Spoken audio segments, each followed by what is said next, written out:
My husband passed away 3 months ago. I was relieved of that. He abused me financially, mentally, and even physically. When I got pregnant, he convinced me to quit my job, saying that he would take care of me. I could never buy anything again without asking his permission. I couldn't even buy a cream without asking his permission, and he decided if I could or not. Even months ago that I had a little money of my own, I had to ask him for permission to buy something.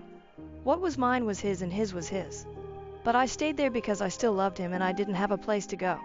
I had too low self-esteem and let myself be stepped on. When I stopped loving him, he had already had his first affair. He made me believe that I was to blame for the affair because I didn't want to have sex months after my birth. That left me torn and I had to receive stitches.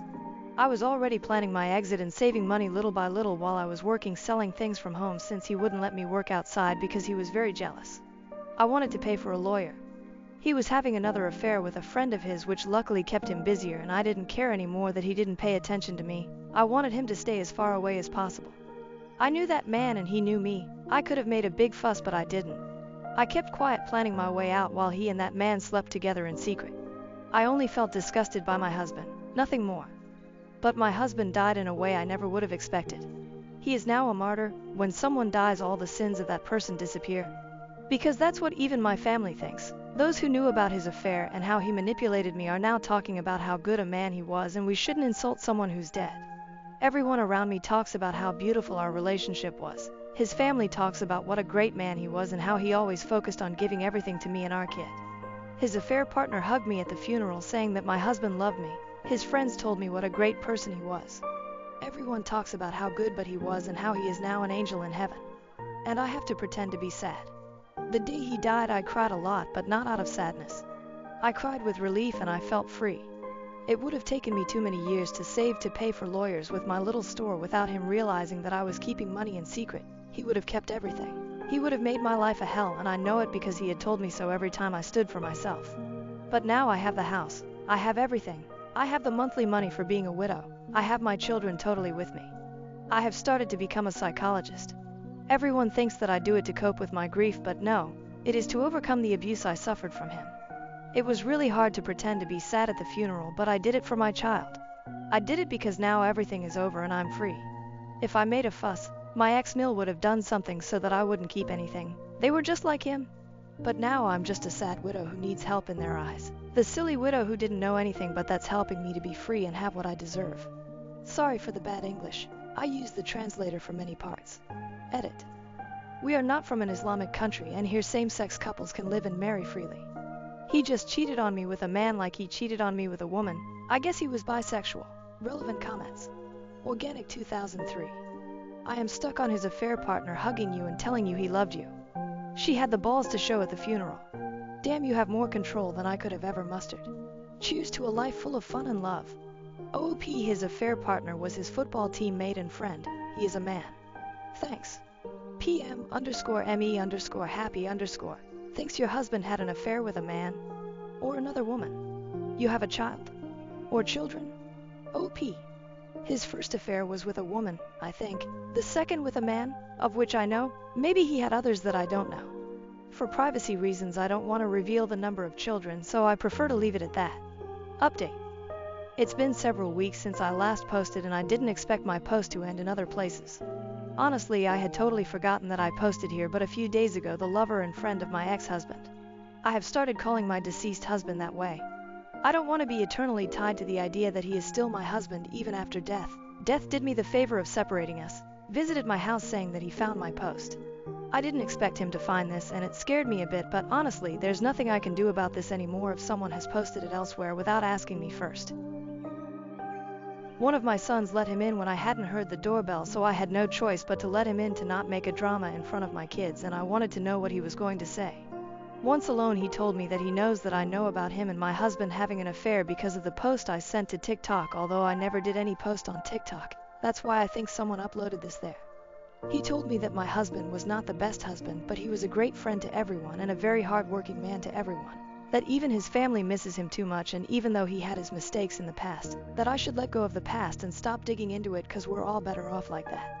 He was insisting for a while, to such an extent that I felt intimidated by him, to the point he reminded me of my husband, and it is the first time that I have that feeling with a man that is not my ex-husband. I can talk peacefully with them, but this situation made me feel on the verge of a panic attack because of his attitude. He's basically scared that I'll tell everything. He's gay and I don't know if he has a boyfriend, but maybe he does, and that's why he doesn't want me to say anything about their affair. I've been a submissive woman for years. My ex-husband turned me into a fearful woman that I wasn't before. He made me the kind of woman who was always going to put her head down, but when he died I felt so happy and liberated I cried with relief for days. And when this man came into my house to tell me what to do, it was like seeing my ex-husband again, giving me instructions about how to behave and what to do. The man who knows very well that I was in an abusive relationship because he knew how my ex was and chose to sleep with him anyways. The man my husband made me cook for and then fucked him as if I were just a maid was at my house telling me that my ex was a good person and that I should shut my mouth. He was telling me what to do and I just punched his face. To be honest, I wanted to slap him, but for some reason I felt so angry that I hit him, and it felt like hitting my husband too. I don't regret it and I felt good. I yelled at him and told him to leave or I was going to tell everyone what happened. He ended up leaving the house and he has been quiet since that day.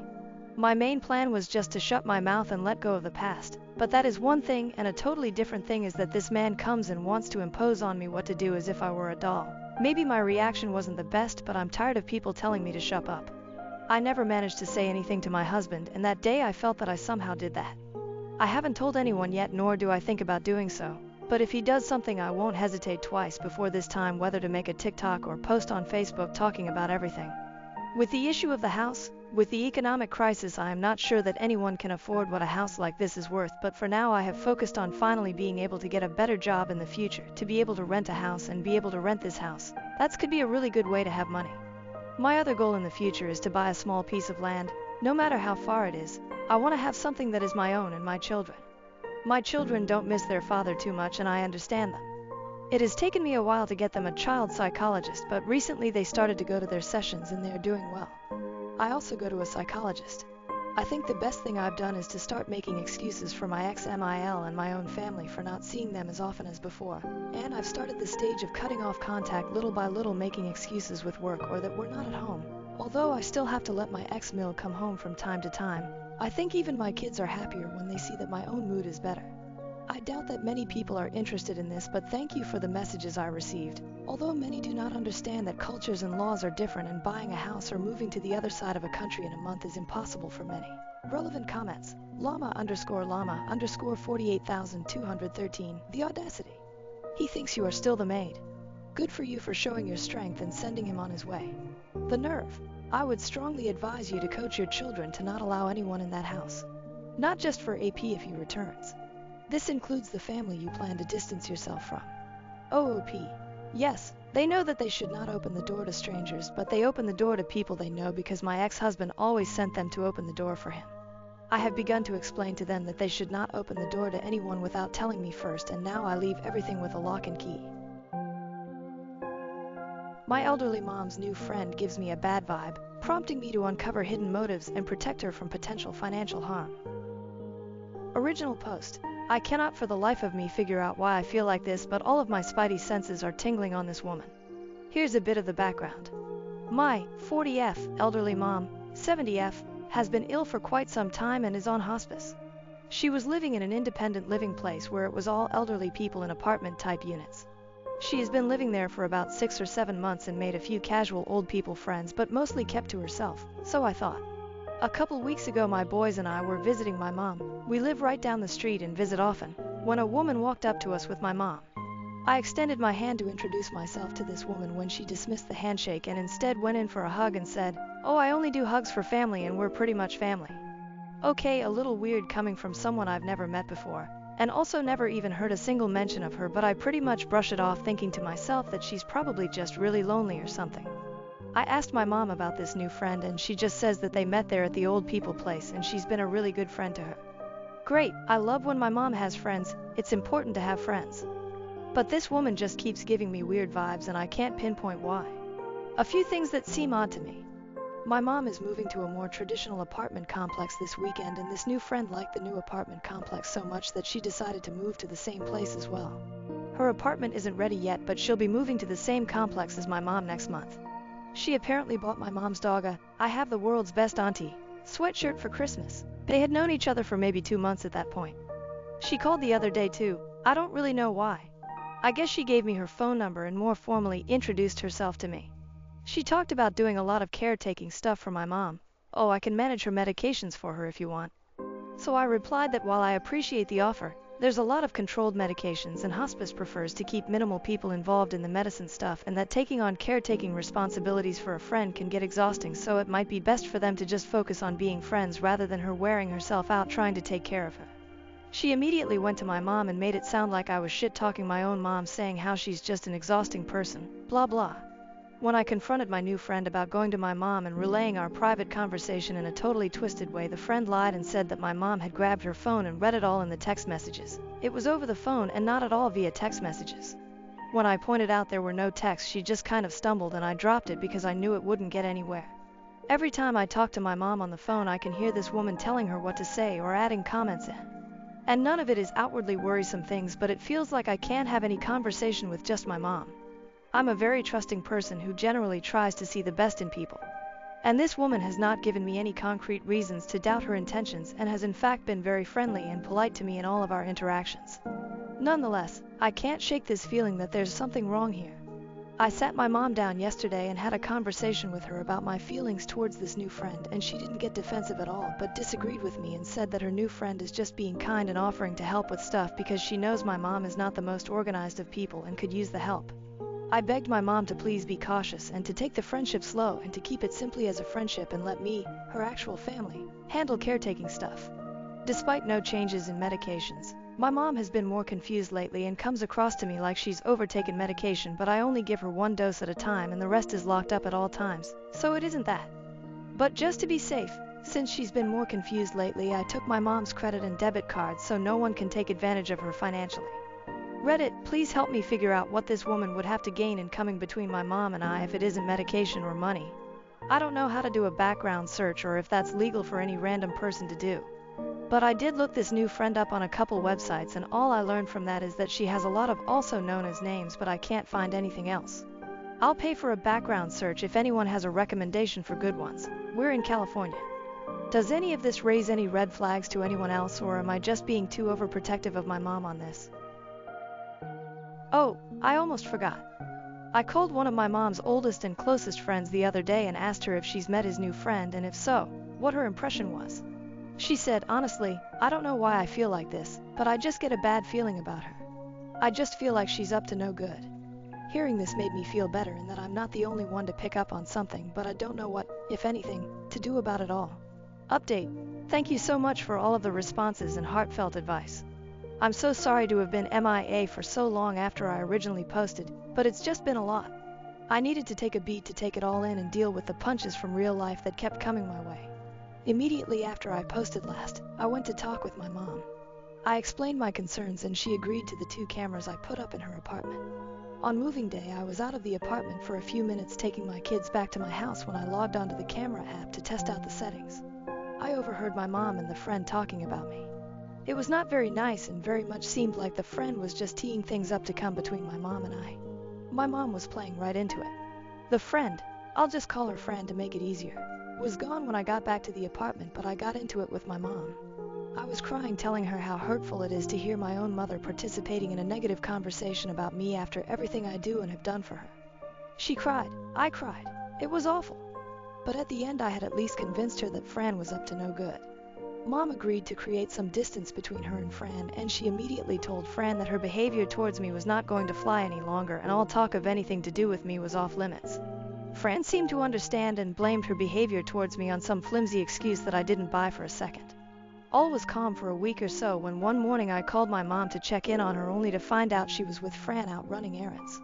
When I pushed for more information, I uncovered that Fran had taken my mom to the bank so that my mom could obtain a new debit card. Fran very much knew I had taken my mom's debit card, with my mom's blessing, because my mom was having episodes of increased confusion and wasn't aware of who or what she was spending money on, because my mom had forgotten she had given me her previous debit card.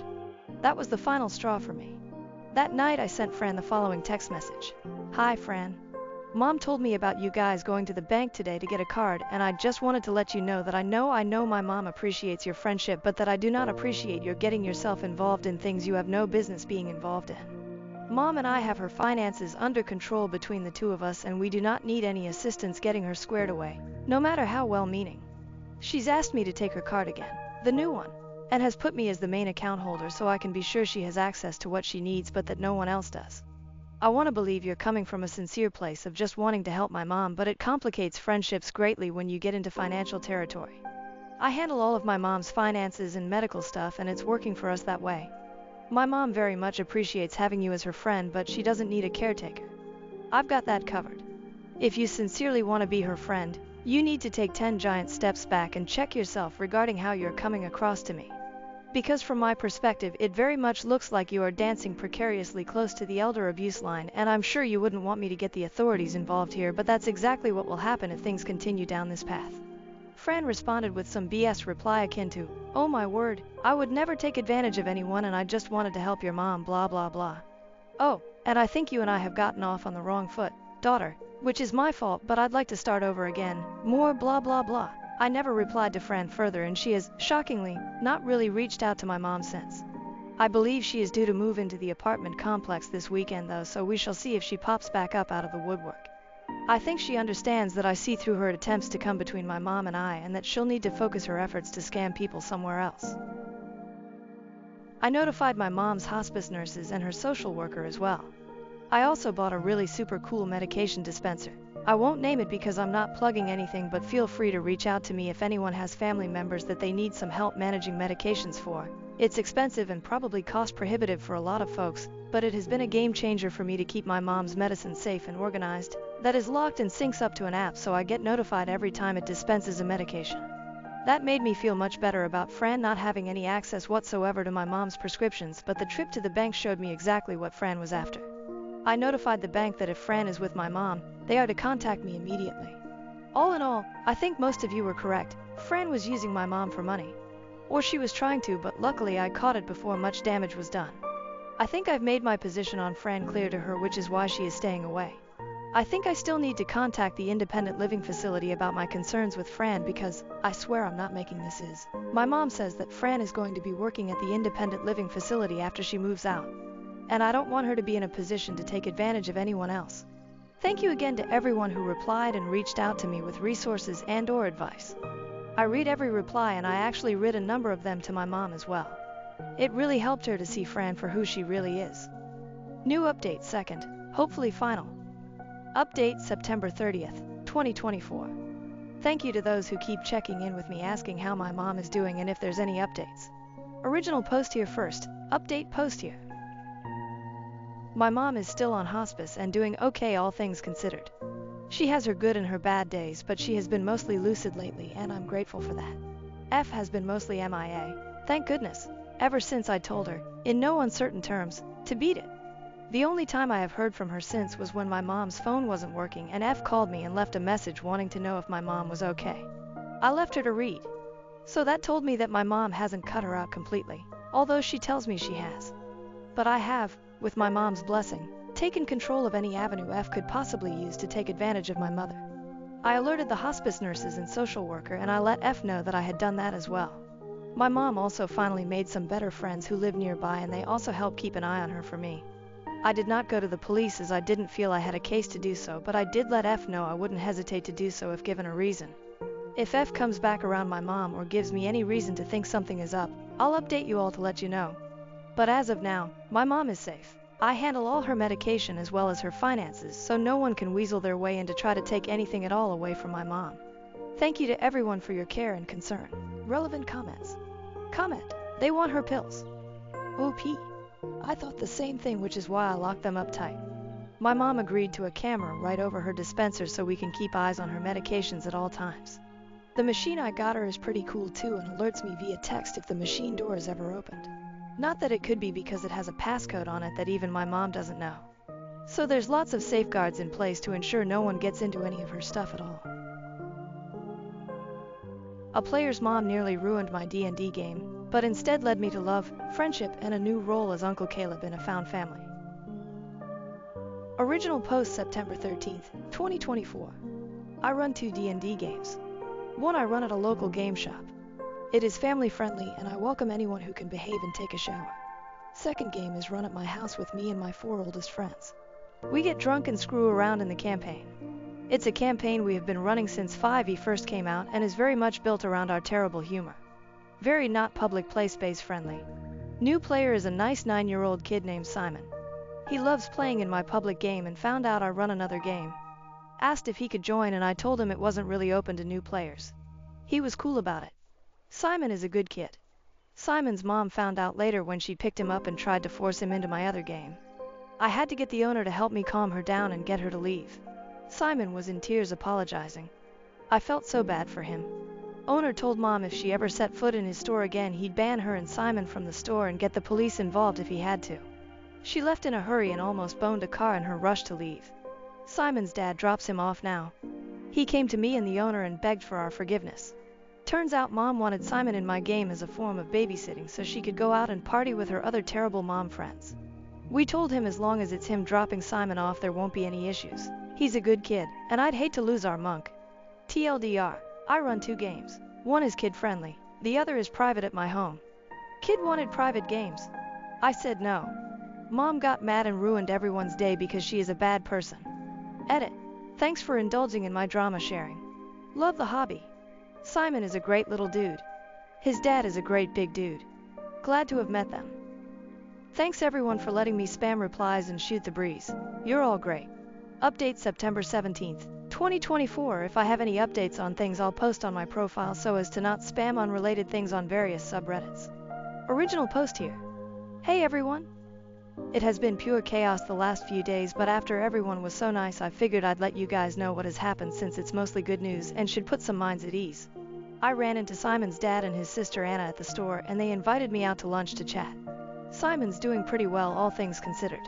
Dad says he and Mom were already most of the way through the divorce process, but he and his almost ex-wife agreed to keep it quiet until they had finalized some agreements. Mom showed her ass yet again and basically admitted she didn't want Simon very often and negotiated for some money in exchange for giving full custody to Dad with a few holiday visitations, if she can make it. She's moving a few states away to live with some of her friends from college. He doubts they see her more than once a year if that. He said it went as well as he could have hoped. He's just glad it's almost over. Auntie Anna, as Simon calls her, is Dad's sister. She's stepping in to help with Simon while Dad juggles everything. She brought him to the shop this weekend and she hung out by me while I ran the game so she could learn. Everyone had a good time. Even got a few giggles from Anna, so I'll consider that a GM's job well done for first impressions of the hobby. Shame the first RP she had to see was me as Marty, the farty lizard folk merchant NPC that they ran into last session. Lots of hissing and farting noises out of me for 15 minutes. Simon was able to pass enough con saves to buy what the party needed from Marty, discounts in exchange for risk of poison damage, and they tricked the corrupt town guard into accidentally arresting themselves due to an elaborate performance by the bard and Simon's monk. Game went well. Anna and I talked while Simon looked at all the dice sets for an hour after the game.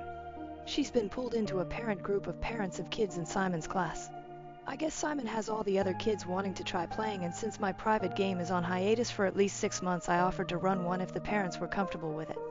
I end up getting added to the group chat, and Anna's house is where we're gaming. Next day, Anna and I met up for lunch and I helped her put together a gaming space in her living room. A few of the moms came by to drop off some snacks and to introduce themselves in person. I feel like I've been adopted into a family of families, but I don't even have a family of my own. Everyone has been great.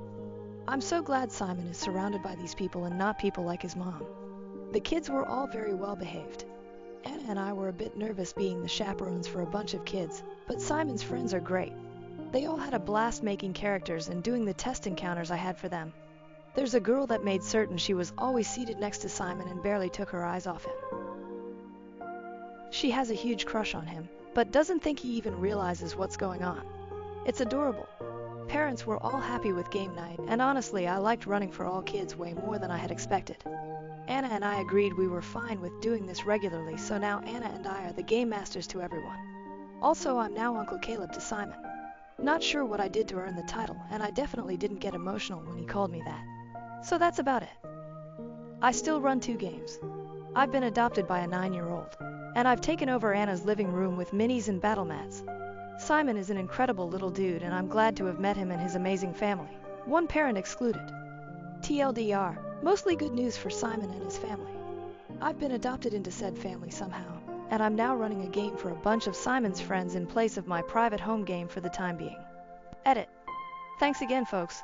Like I said in a comment earlier, I don't foresee there being anything else to update on that would be relevant to this sub, so barring some other bizarre incident happening to me while I'm gaming, I suppose this is me fading into the background. I think I smell something. Oh God, Marty's back.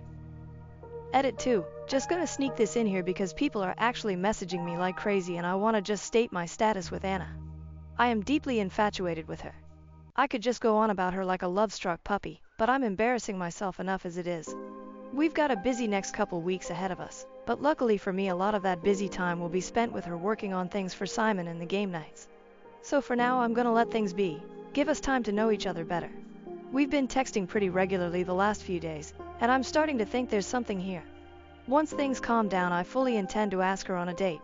Too many folks in my life and on here telling me I'd be an idiot not to. Also spoke with Drew, Simon's dad, this morning and he's doing alright. Said he'll be better in a few weeks when he's able to take some vacation. Gonna take Simon on a father-son trip for a few days. He's exhausted. Even with the reduced workload he's just now getting time to rest. Poor guy needs it. New updates. I've fallen really hard for a woman I just met. September 27th, 2024. It's been a week. I've known this woman for about a week and I've already fallen hard. Infatuation levels are all set to max. She's incredible. Gonna be spending a lot of time with her for a few weeks and I and a lot of folks we know are saying I should ask her out. I'm going to. I just want to let us get through this busy point and take a bit of time to get to know her more first before I do that. If anyone sees this September 22nd, 2024, I'm just going to update here if I have any good news to share at some point. Update for anyone still curious. October 4th, 2024. Hello everyone. While this is an update originating from a post on RPG horror stories, there isn't much of a horror story anymore. Just some updates on my situation and the people in my life. I wasn't expecting as much interest after the initial drama, but I've also been made aware just how much of a dense goober I am, partially thanks to folks on Reddit pointing some things out. My nephew Simon is the coolest little dude in the universe. His interest in board games is starting to really take off ever since Anna brought him over to my place and he saw my shelf of games. He absolutely loves Ticket to Ride. I gave it to him and he wants to play it next game night. The public game party is now chasing the big bad through a few portals leading to a chronomancer's domain in the stomach of a kraken. So that should be fun. Simon has expressed interest in learning to DM. I'll teach him everything I know. I would gladly play in any campaign that boy runs. He said he has some ideas and I intend to help him make those into dice-based reality. As for how he's handling the situation with his mom, Simon is doing well, but he struggles. He's very clingy toward Drew. I'm betting this is normal for kids in Simon's situation. Simon has Drew, Anna, and a good head on his shoulders. He'll be fine. Drew and Simon spend a lot of their time together just doing little projects. They're currently putting together a puzzle while watching Simon's shows. Drew told me this was a once-a-month thing due to his work schedule. Now it's several times a week and they both love it. Drew did need a little time to decompress from dad mode, so one night he and I went out to a bar for a few drinks. He told me about his plans to take Simon out of town on a father-son trip. Simon's just excited the hotel has a pool. Drew says he doesn't plan to date or do anything anytime soon. The ink's still dry on the divorce papers. I think being a single dad is what I want to be right now. He wants to focus on Simon and figuring out what life looks like for them going forward. As for Anna, she was initially busy balancing work, Simon, game nights, and a bunch of other responsibilities since she stepped up to help Drew. Things stabilized a lot faster than anyone expected, with the divorce resolving smoothly and Simon being the easiest child in the world to take care of. Now that Drew is using vacation time, she has had a bit more free time until he goes back to full-time work. So she's been catching up on some of her hobbies like baking and playing games on her Switch. I had to come over and run the cables to hook it up to her TV because she couldn't reach it. She also needed my help setting up her Wi-Fi when she got a new router. And she has had multiple issues with her laptop that I've had to resolve for her. That woman is brilliant in every other regard, but truly clueless when it comes to tech. But I was paid for my ticket resolutions and homemade meals, so I'll call it even. The more time I spent with Anna, the more confident I got that asking her out was the right call. So I asked her out and she said yes. Unfortunately, Anna gets migraines semi-regularly and one hit her just before our date. I came over and she was visibly miserable, but trying to convince me it was okay and we'd still go out. I practically had to order her to go get into bed. Got her migraine pills and some water for her. blacked out the curtains, and told her to call if she needed anything. She called me a few hours later asking for something to eat because she was feeling better, so I got her some dinner and ate with her. She kept trying to apologize, but I told her to make it up to me with another date the next day, which we were able to actually go on. It was a fantastic night. Had some amazing food and walked around town and talked, then went back to drop her off, and we sat out in my car for another hour and talked. The last thing she said before getting out and running in was, "You're my boyfriend now, by the way," before shutting the door. I had no intention to argue even if she'd left me time to. Since then we've gone on a few more dates in our free time, and we're both really happy with how things are going. It turns out Anna was a few days away from asking me out herself if I didn't make a move. She also hasn't stopped teasing me about Marty and his farts. And I told her about the werewolf Pierre Wolf I'm using soon, and she won't stop patting my head and calling me the good boy. I'm not giving her character previews anymore. I guess that's it. In the last few weeks my life has changed so drastically it's insane. This may be strange to say, but thank you for sharing in this internet sharing circle thing that this became for me. I got fired for accidentally being an asshole to the company owner's disabled daughter. This happened on Friday. I've been drowning my sorrows all weekend, dreading the fact I have to start looking for a new job. Explaining why I got fired from my old job is going to be fun. I'm typing it up here to try and organize my thoughts in my head, because right now, it's all a mess. I had been with the company for 3 months and was still on orientation. My job was sales, advertising. As the new guy, I was given existing accounts to manage, which consisted of providing customer service and convincing my clients to spend more money on advertising. All of these accounts already had their ad campaigns done, and if they wanted something new, the account was transferred to a senior account manager who would work with our advertising guys to put something together for the customer. Eventually, I hoped to have that job, but I had to pay my dues by proving I could maintain existing accounts and convince them to spend more money first. Everything was going great until last week, when we were scheduled to have our quarterly retreat. Since we were the main regional office in the area, all of the employees from the satellite locations came to our office for the retreat. The owner of the company rarely visits our office. He's been overseeing the setup of a new satellite office for the last year, according to my coworkers. But he was there for the retreat, as was his disabled daughter, Amy. Not her real name for the sake of privacy. One of my coworkers told me Amy works at one of the satellite offices and I probably wouldn't have much interaction with her, but I should be nice. That seemed like a no-brainer. I'm nice to everyone regardless. I won't claim to be an expert on Amy's disability, but it seemed like she had childlike mannerisms and struggled with expressing herself. She also had some problem with motor skills. I'll describe the only interaction I had with her prior to the incident. I went to refill my coffee and Amy was in front of me, getting her coffee. I watched her struggle with getting condiments added and putting the lid on, so I politely asked if she needed any help. She thanked me, said she did, and let me finish making it. While I was making it, she said she hated coffee, but her dad made her drink it because she had to, in a loud voice, always alert. I smiled, said that was definitely important, and handed her the cup. She thanked me again and went back to the office her dad was using, where she had been most of the day. I felt like I had been a good Samaritan and went on my way. Most of the retreat is team-building exercises. Prior to the incident, Amy only participated in the puzzle race, where groups put puzzles together without the box art to see which team can finish faster. Amy wasn't in my group, so I didn't have any interaction with her there. Neither of our teams won. The big event, and the one that everyone seemed the most excited for, was the last activity of the day. Our boss gave us a list of potential clients. We were supposed to select 3 as a group, and put together something to attract the customer. We were told we would be judged on our creativity. My group explained that we could do pictures, slogans, jingles, whatever we wanted. Each person expected to work on one individually, then work with their group to polish it up before it was presented to everyone. It was kind of a big deal because at previous retreats, there would be clients on the list the owner was already close to bringing on board, and if you impressed the owner, you might just land that account. I went with a jingle, rhymed a few words, and recorded it. It was silly but fit the brand. My group gave me some pointers, we made some improvements, and I recorded the final product for submission. I helped my team with their projects until it was time to turn everything in. After everything was turned in, we gathered in the big conference room to critique each other. The owner went through them one by one. If it was a picture or storyboard, he'd put it up, read it, and we'd make comments. Good or bad. There were some that were great, which drew a lot of compliments, and some that were really bad, which we laughed about as a group.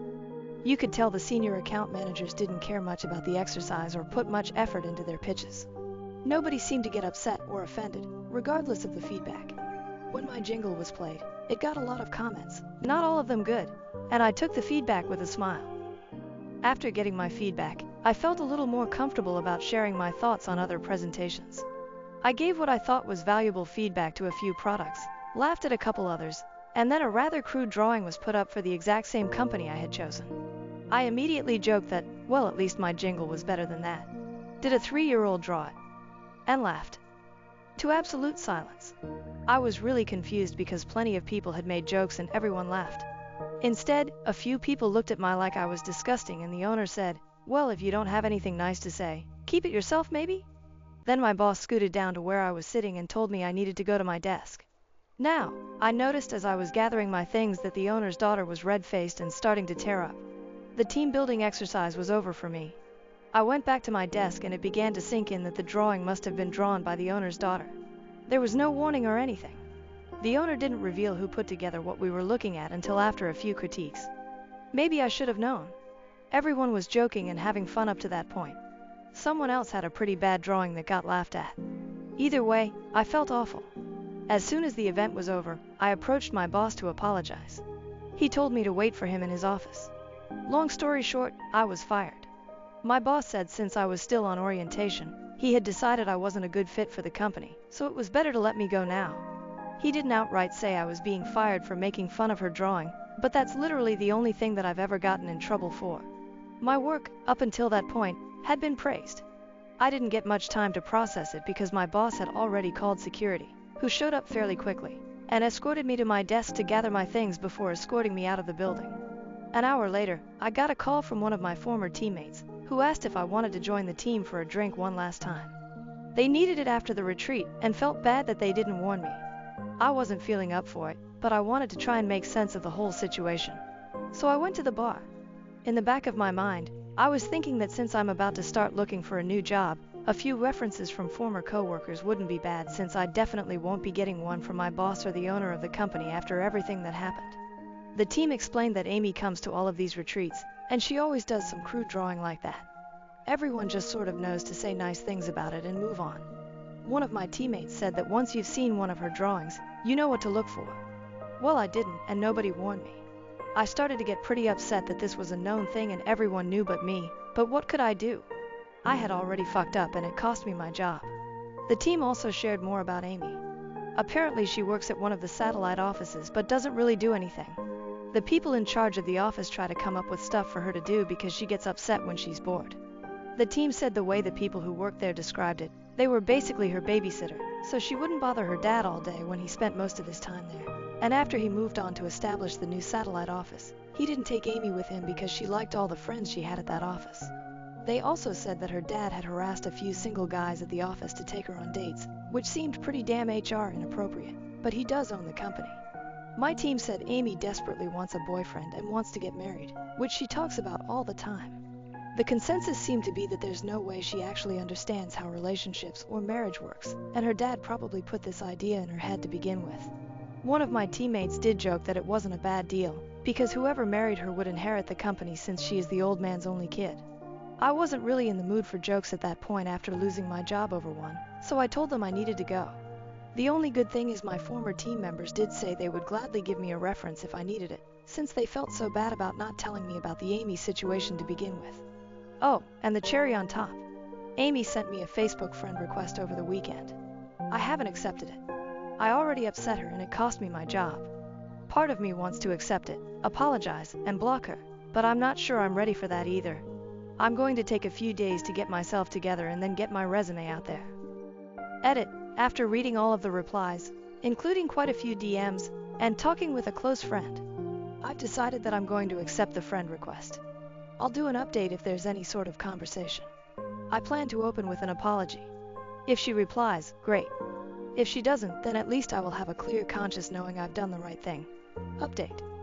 If you saw my first post, you know that I got fired because I accidentally made a joke at the expense of the company owner's disabled daughter, Amy. During the last team building event of the day, we were pitching ideas for accounts, which included everything from jingles, my pitch, to storyboards to slogans to drawings. A lot of senior account managers were phoning it in and people were making jokes about their work, which had a lot of people laughing. I got some jokes about my pitch and got a little overconfident. So when a crude drawing went up for the same account I did my jingle for, I made a joke about it. The joke was, well, at least my jingle was better than that. Did a 3-year-old draw it? My joke was met with stone-cold silence and a very negative reaction from the owner of the company. What my coworkers had failed to tell me was that Amy usually submits a crude drawing, which is a lot of work for her due to her issues, and everyone knows to say a few nice things and move on. I was new and wasn't informed, so my ignorance and inappropriate response cost me my job. After meeting with my team at a bar to begin the process of drowning my sorrows, I got a friend request from Amy on Facebook. That brings us to the update. First of all, thank you to everyone who made me laugh. The first time someone joked about me accepting the friend request, marrying Amy, and taking my revenge by inheriting the company made me uncomfortable. By the third time I saw it mentioned, I couldn't help but laugh. A lot of you gave me good advice. I appreciate those who talked about legal action and what options I had. Unfortunately, I was still on orientation with my company, which is like a probationary period. During that time, they can let me go for any reason. They could fire me for wearing the wrong color socks if they wanted. I had to sign an agreement to get employed which stated I understood this. There's literally nothing I can do, legally. At the end of the day, I decided to go have some drinks with a good friend, talk things out and see what he would do. Dave's been my best friend since we were in elementary school. We've probably spent more time together than some actual brothers. Dave was firmly on the side of accept the friend request, apologize, and clear your conscience, man. I'm getting us another round of shots. He knows me better than anyone, and he knows that the guilt would eat me alive. I posted it here because it bothered me. I decided to take his advice, and everyone here who pushed me for that as well, especially the ones that DM'd me. So that's what I did. I accepted the friend request. I immediately messaged Amy. I said I shouldn't have made that joke about anyone's work, it was unprofessional, and I was sorry. It took her a while to respond, but when she finally did, she thanked me for my apology, but said she sent me the request because she wanted to apologize since I lost my job over it. I said she didn't owe me an apology, and there was another long pause before she asked if she could copy-paste something to me. I wasn't sure what it was, but said she could. She pasted a generic message, but one she had clearly spent some time on. I don't want to type it word for word, but I'll paraphrase. Hi, my name is Amy. Please forgive me if I'm slow to respond to you. I suffered a brain injury when I was a little girl and it takes me a while to type things out. There was more to it, but that's the basic stuff. I responded, saying it was not a problem and she could take all the time she needed. Amy and I ended up messaging back and forth until almost 3 a.m. No, we didn't fall in love. We aren't going on a date. I'm not going to marry her for revenge so I can take her dad's company. However, I do think I would like to be friends with her. Not because I feel bad for her, but because she's a genuinely nice person and honestly, everyone could use a few friends like that. We spent a lot of time talking about her. That's just the direction it went, so I asked questions since she seemed comfortable talking about it. Amy was in a car accident when she was a kid. She was in the car with her mom and they were hit by a drunk driver, coming back from a birthday party for one of her classmates. Her mom didn't make it, and Amy suffered a brain injury that impacts her motor skills. Because it makes it difficult for her to speak and do simple things like getting dressed, making coffee, etc., people assume she's mentally challenged. She was put in special ed because of it, but worked really hard and graduated from high school. She even wanted to go to college, but her dad didn't think it was a good idea. Her life has been difficult because it's hard for her to communicate with people. By the time she can get a fully formed sentence out, the conversation is over. She can type, slowly, but most people don't want to type when they're face to face. She even admitted that when she's not at work, she will sometimes carry a tablet and pretend she's mute, because that's just easier. We eventually circled back to the drawing and my terrible response to it. She wasn't that offended by my response, because she assumed I didn't know. She got upset primarily, because she knew all hell was about to break loose and she had no way to communicate with anyone. She was so upset when she found out I got fired, and tried to talk to her dad, but he wouldn't listen to her. She's fully aware that a lot of people at the company just pretend to be nice to her because she's the owner's daughter, but she does have a few friends at the satellite office where she works who better understand her disability. She gets frustrated because she can't truly contribute anything, but is happy when they are able to find busy work for her to do.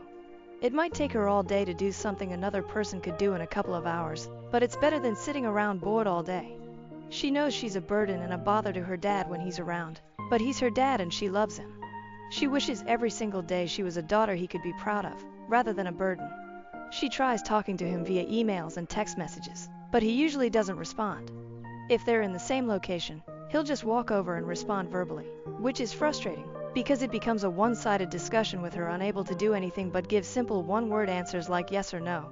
She also thanked me again for helping with her coffee. She said that when she was younger, she tried to do everything by herself and would get mad when people helped her, but now she's learned to appreciate the few who do. Most just stand there and look away, pretending to patiently wait for her to do it on her own. It was getting late for both of us at that point. Really late.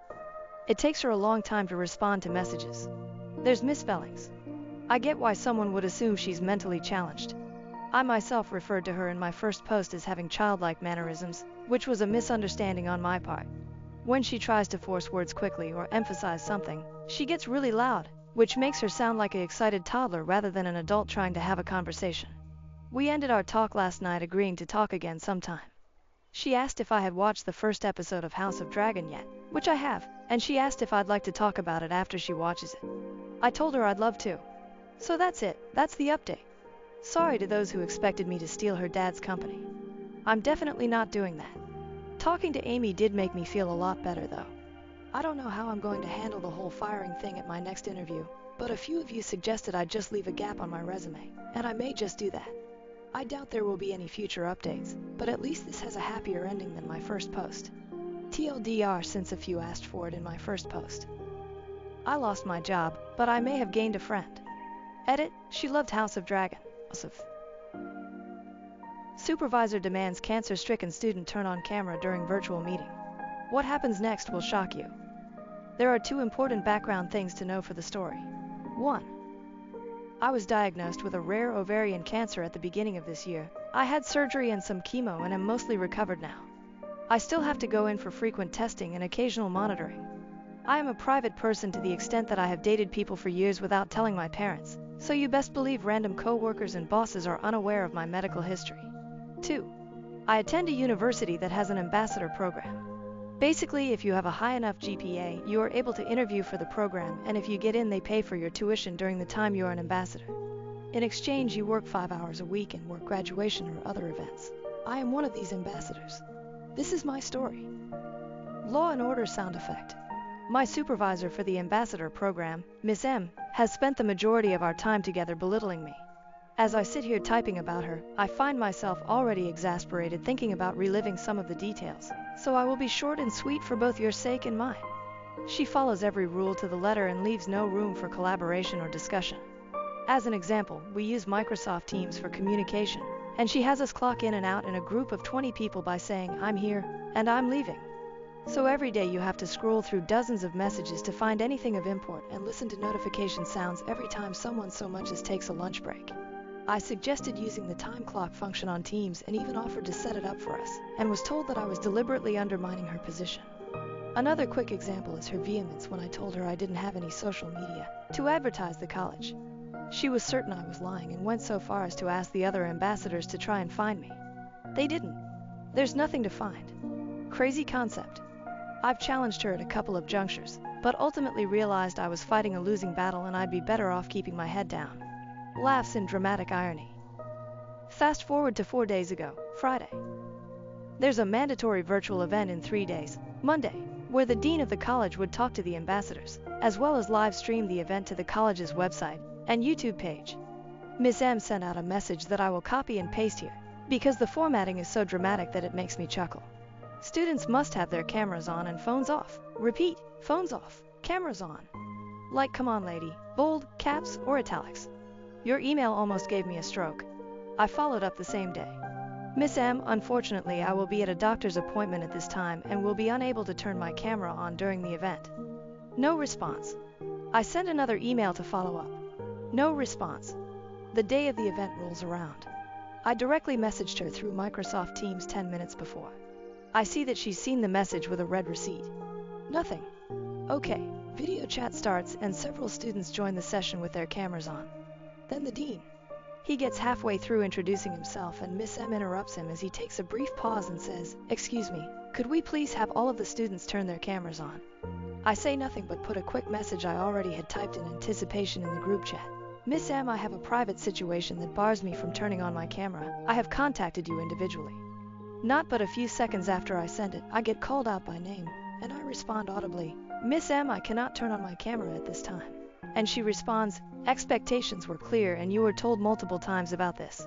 Every other student here managed to do it and I expect the same out of you." Now, one of the cool things about having cancer is you become very familiar with the hospital staff, and if you're lucky, they're fun to talk to. During COVID, my nurses were my tethers to sanity because no one could visit me while I had inpatient infusions.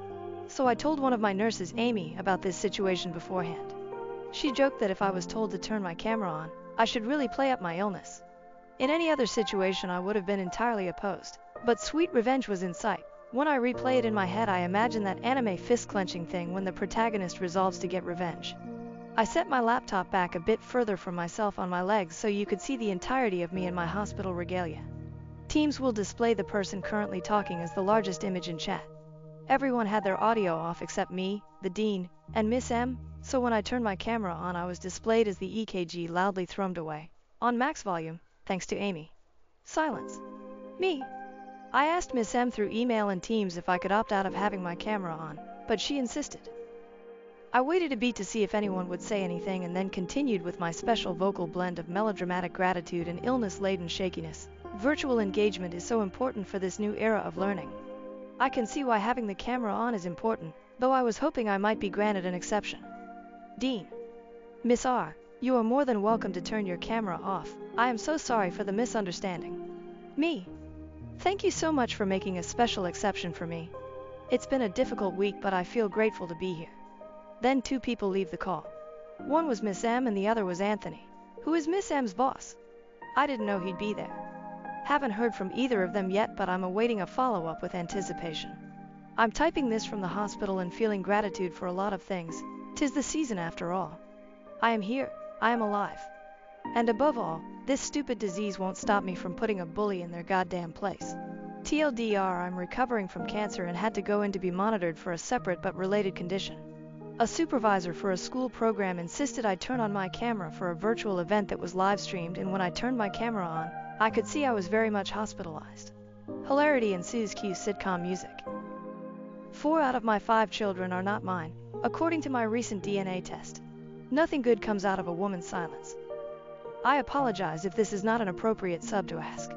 I posted this on RR Relationships, but it was locked, and the mod suggested I ask on RR Parenting. But I also want relationship advice on how to deal with my wife, so I want to ask for advice here too. First of all, I'm sorry if this ends up being long and rambly. I am not really in the best state of mind. My world has been turned upside down over the last couple of weeks. I just want to write as much context as possible so I can get the best advice needed. For obvious reasons, I am not yet comfortable talking about this with my friends/parents/siblings. Background. I met my wife when we were in high school and we married in college. We have 5 beautiful children together. Really, I consider them a total blessing regardless of what I'm about to bring up. And up until a couple of weeks ago, I thought that we had the perfect marriage. We were typical high sweethearts. We go out together. We never fight. I feel like I've done everything a loving husband should do. I am saying this not to make myself out as the perfect husband. For example, my work has always meant I work long hours and maybe haven't always been there when she needed me. But I want to stress that I've never felt our marriage was in any trouble. And never in a million years would I ever have suspected my wife of being disloyal. She's always done everything she could to support me and take care of our children. Now, my eldest daughter recently had an ancestry test done, and the results of the ancestry test strongly suggested I was not her father. She confided this to me privately, showing me the results, and I could tell she was visibly upset by this. Of course, the first thing I did was reassure her that no matter what, she's my daughter and I'll always love her unconditionally. But secondly, the two of us decided to get an official paternity test since the ancestry tests are not completely reliable. It comes back and I'm indeed not her biological father. This news really broke me. I'm ashamed to say I broke down in tears in front of my daughter. The combination of finding out about my wife's infidelity and how upset I was making my daughter by how I was reacting. I really wish I'd kept it in for her sake, but I didn't. Following this, I asked my other children, except my youngest, to come and see me. I wanted to know the extent of my wife's infidelity.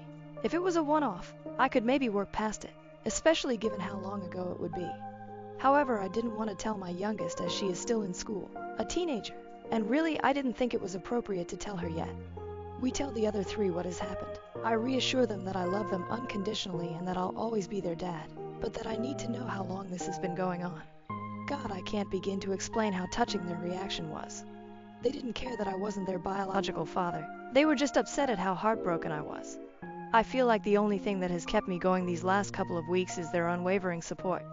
So we have paternity tests for each of the 3 done. Not only are none of them my biological children, together 4 of my children have 3 different fathers, which somehow made it worse. It's like she wasn't just having an ongoing affair, she was having multiple. I can't explain how this makes it worse, but it just does.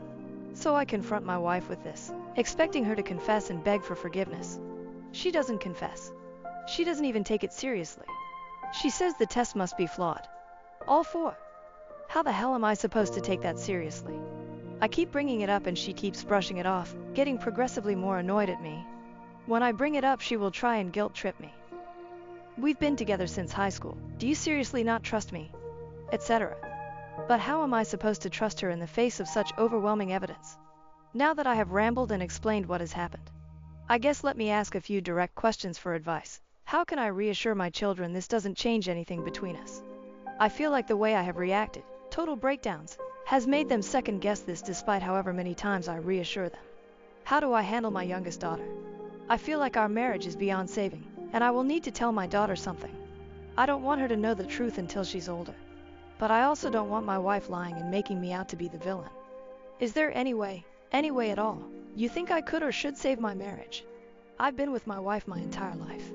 It's almost impossible to see a life without her. I know that the answer should be a clear-cut leave her, but we have 5 kids together. If there's anything that can be done to save our marriage, I want to consider it seriously. Teal Doctor, found out at least 4 of my 5 kids are not mine. Wife refuses to confess her infidelity. Unsure of how to do what's best for my children and marriage. Edit. Thanks so much to everyone for all the support and advice. I have not replied to as many comments as I should have, but I've read each and every one and taken your advice to heart. I'll continue reading any comments or messages you send me. Again, I can't begin to thank you for all your support. If this is resolved, I might post an update, but if she continues to lie, then I don't think I'll bother, as there's not much more I can add. From the advice in this and the Arch parenting thread, I've decided to get second tests just in case some freak accident has occurred. Confront my wife with all 4 of my older children present. Tell my youngest of the situation. Ask her if she wants to have a paternity test. It will be entirely her decision. I'm 100% going to get some form of therapy. My mental state has really been deteriorating over the last couple of weeks, and I owe it to my kids to hold it together. Depending on whether my wife tells the truth and what her explanation is, if any, I have not ruled out some form of counseling. But at the moment I think divorce is inevitable unless she changes her attitude drastically. Contact a lawyer and prepare for divorce, if it comes to that. Once again, I'd like to thank all of you for the time you took to express your support and share advice. Edit 2. I guess I should clarify some things that people have been asking. How did the ancestry results suggest I wasn't her father? My family is entirely Irish. No relatives outside of Ireland other than my immediate family, and I even have the stereotypical red hair. My daughter's ancestry results showed nothing from the British Isles, Western Europe, Northern Europe. That's what set off alarm bells, but it's by no means conclusive, hence the paternity tests. Which 2 children share the same father? My 2 eldest daughters share the same father. How did your wife conceive your children? Our eldest daughter was not planned. All the others were planned.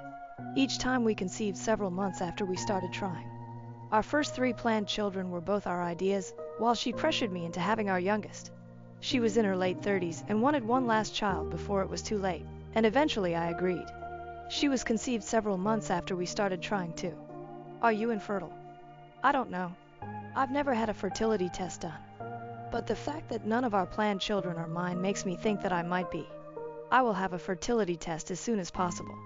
Update 1. I have received a lot of messages, comments asking about an update, and countless remind me of comments. I am unsure how they work, but I assume they are also after an update. I will post an update, but it will not be anytime soon. This entire mess will take a long time to, make any sense out of. I don't know when I will post an update, but it will be weeks from now at a minimum, if not months, but I promise it will come eventually. Once again, thanks for the tremendous support everyone has shown me. Update 2. I have been debating whether or not to post an update, because nothing was ever resolved. I decided I would post it here in case anyone is still waiting for one. I apologize for not updating early when I promised I would. My kids and I confronted their mother shortly after making that Reddit post. It really didn't go well. I think the prospect that no one believed her finally hit home, because she completely broke down and apologized profusely, but refused to explain herself, or anything that would give myself peace of mind. For the next few weeks we barely said a word to each other. I was hoping she was thinking it over, and I expected her to eventually sit me down and explain herself. I figured she was so far deep in a lie that got out of control, she needed time to think things over. Nope. I came home one evening to find she had committed suicide by overdosing. So I lost the love of my life, and I'll never know what mistakes she had made. I really wish I could go back in time and forget about it all. Whatever mistakes she made, I honestly wanted to work through it, and now I'm just riddled with guilt that I pressed her for an answer. The worst part of this entire ordeal was watching my kids work so hard to keep me together, after having lost their mother. Anyway, please tell your family you love them while you have the chance. I discovered my ex-wife was feeding our kids turpentine daily and had to fight to protect them, gain custody and help them heal from the trauma. May 1st, 2021 on r/relationship_advice. I found this out, like I do most things about life with their mother, through the kids, M7 and F5, as communication has been pretty much non-existent between the ex and I since our split 6 years ago. Before anyone jumps to conclusions, no, I don't ever press my kids for information. I've worked very hard to establish an uninhibited, open, no topic is off limits type of relationship with my kids. Even though I've only got them every other weekend, I want them to feel comfortable enough to fully express themselves and speak their mind freely around me. This has led to several discoveries about certain aspects of their life that their mother has asked them not to reveal to me, something I'm very much against. I don't believe any child should have to hold secrets between their parents. It isn't their responsibility and is something I would never ask of them. That being said, they've come out with nuggets of wisdom such as we shouldn't be drinking tap water because the government puts chemicals in there that makes us docile and obedient. Santa isn't real. But Jesus is, and the Bible is 100% fact. Controversial topic, I understand. And most recently that the government says turpentine is poisonous but it is actually good for you. What the hell do I do here? If I speak to my ex about this, or even let slip that I know it's going on, she isn't going to have an honest conversation about it with me, and I fear that she'll just press the kids even harder to keep things from me. I don't want their heads filled with this rubbish, but I feel so powerless to stop this. All I can do is try to teach them to think critically, but that is only going to be so effective when they're getting told all this nonsense is fact. Help. Edit. I spoke to my children about it and recorded the conversation to ensure there was no confusion about what was being said. They were being fed a spoonful of turpentine every day by their nana for the past 4 weeks while they were all away on holidays. But there is zero chance my ex wasn't aware this was happening. Definitely turpentine. 100% pure gum turpentine. My boy said the bottle read. The distilled stuff, he said. They even started singing that Mary Poppins song, "A spoonful of sugar helps the turpentine go down." Feel like I'm in an alternate timeline. Thank you everyone for being so helpful. I appreciate it so much. Edit. The talk screen won't be happening until we get a referral. Poisons Hotline has no literature on hand for chronic exposure to turpentine, let alone in children, but the kids don't seem symptomatic. We will be visiting either a GP or the hospital first thing tomorrow for a full checkup, and a report will be made separately to that of the medical mandatory report. I don't really see a scenario playing out where CPS isn't getting involved here, and I can't not have my kids medically assessed knowing that this has been going on. Currently preparing for the shitstorm that's bound to ensue. Comments. Deleted user. Sorry, but you found out your ex-wife is poisoning your kids and your response is to get on Reddit instead of taking your kids to the hospital and contacting authorities. Hopefully this is as fake as it seems. OOP. Ex-wife. The kids seemed asymptomatic. Had I not been made aware of this, I probably would never have known anything was up. That being said, my mother is a nurse and we did have the kids looked at. Yes, I came to Reddit as one source among several for guidance because I had no F*C king clue what to do about this or even what my options were. I try not to act rash or emotionally impulsive when it comes to my children. I try to weigh up my options.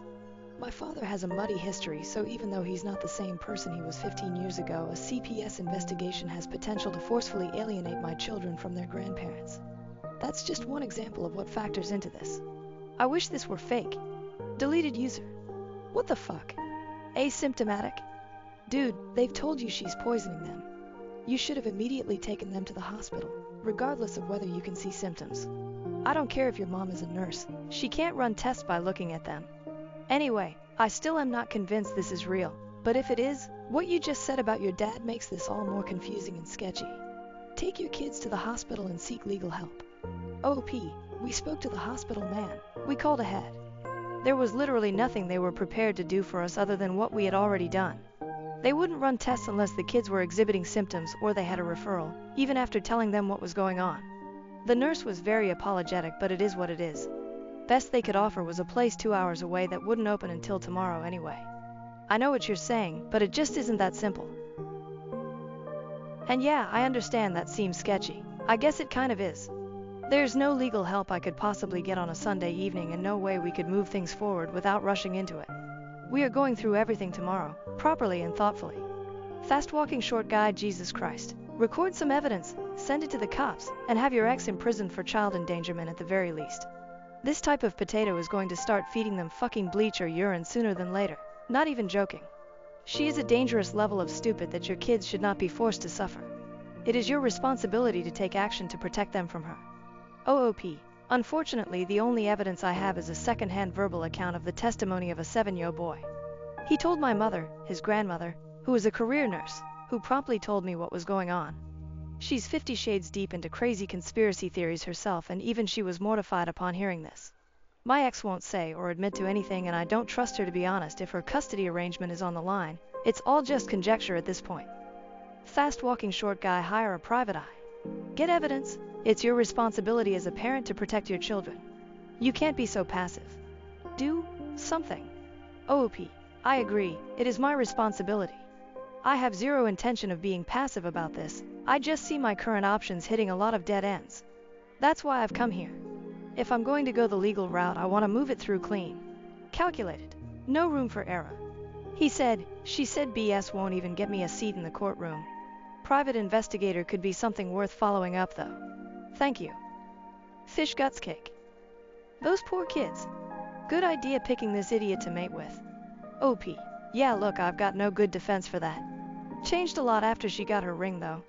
There's a reason I'm not still with her. May 2nd, 2021 on AIR Legal Advice and ROS Legal. So I just found out through my kids that my ex-wife has been feeding them turpentine mixed with sugar or honey as a way to warm them, and also been using it topically to treat mosquito bites. They are 7M and 5F, reading up on what it does if you ingest it, because who the hell would ever think it's a good idea to drink paint thinner as medicine? It can be devastating, and it really doesn't take a whole lot to mess you up, especially if you're a child. Think, 1 tablespoon could potentially be enough to change your life. I don't think talking to the ex is going to yield any results, and realistically I don't even expect her to be honest about it anyway. My only evidence so far is the second-hand account of the testimony of a 7-year-old boy. He told my mom, his grandma, and she went and told me. Do I have any legal options here?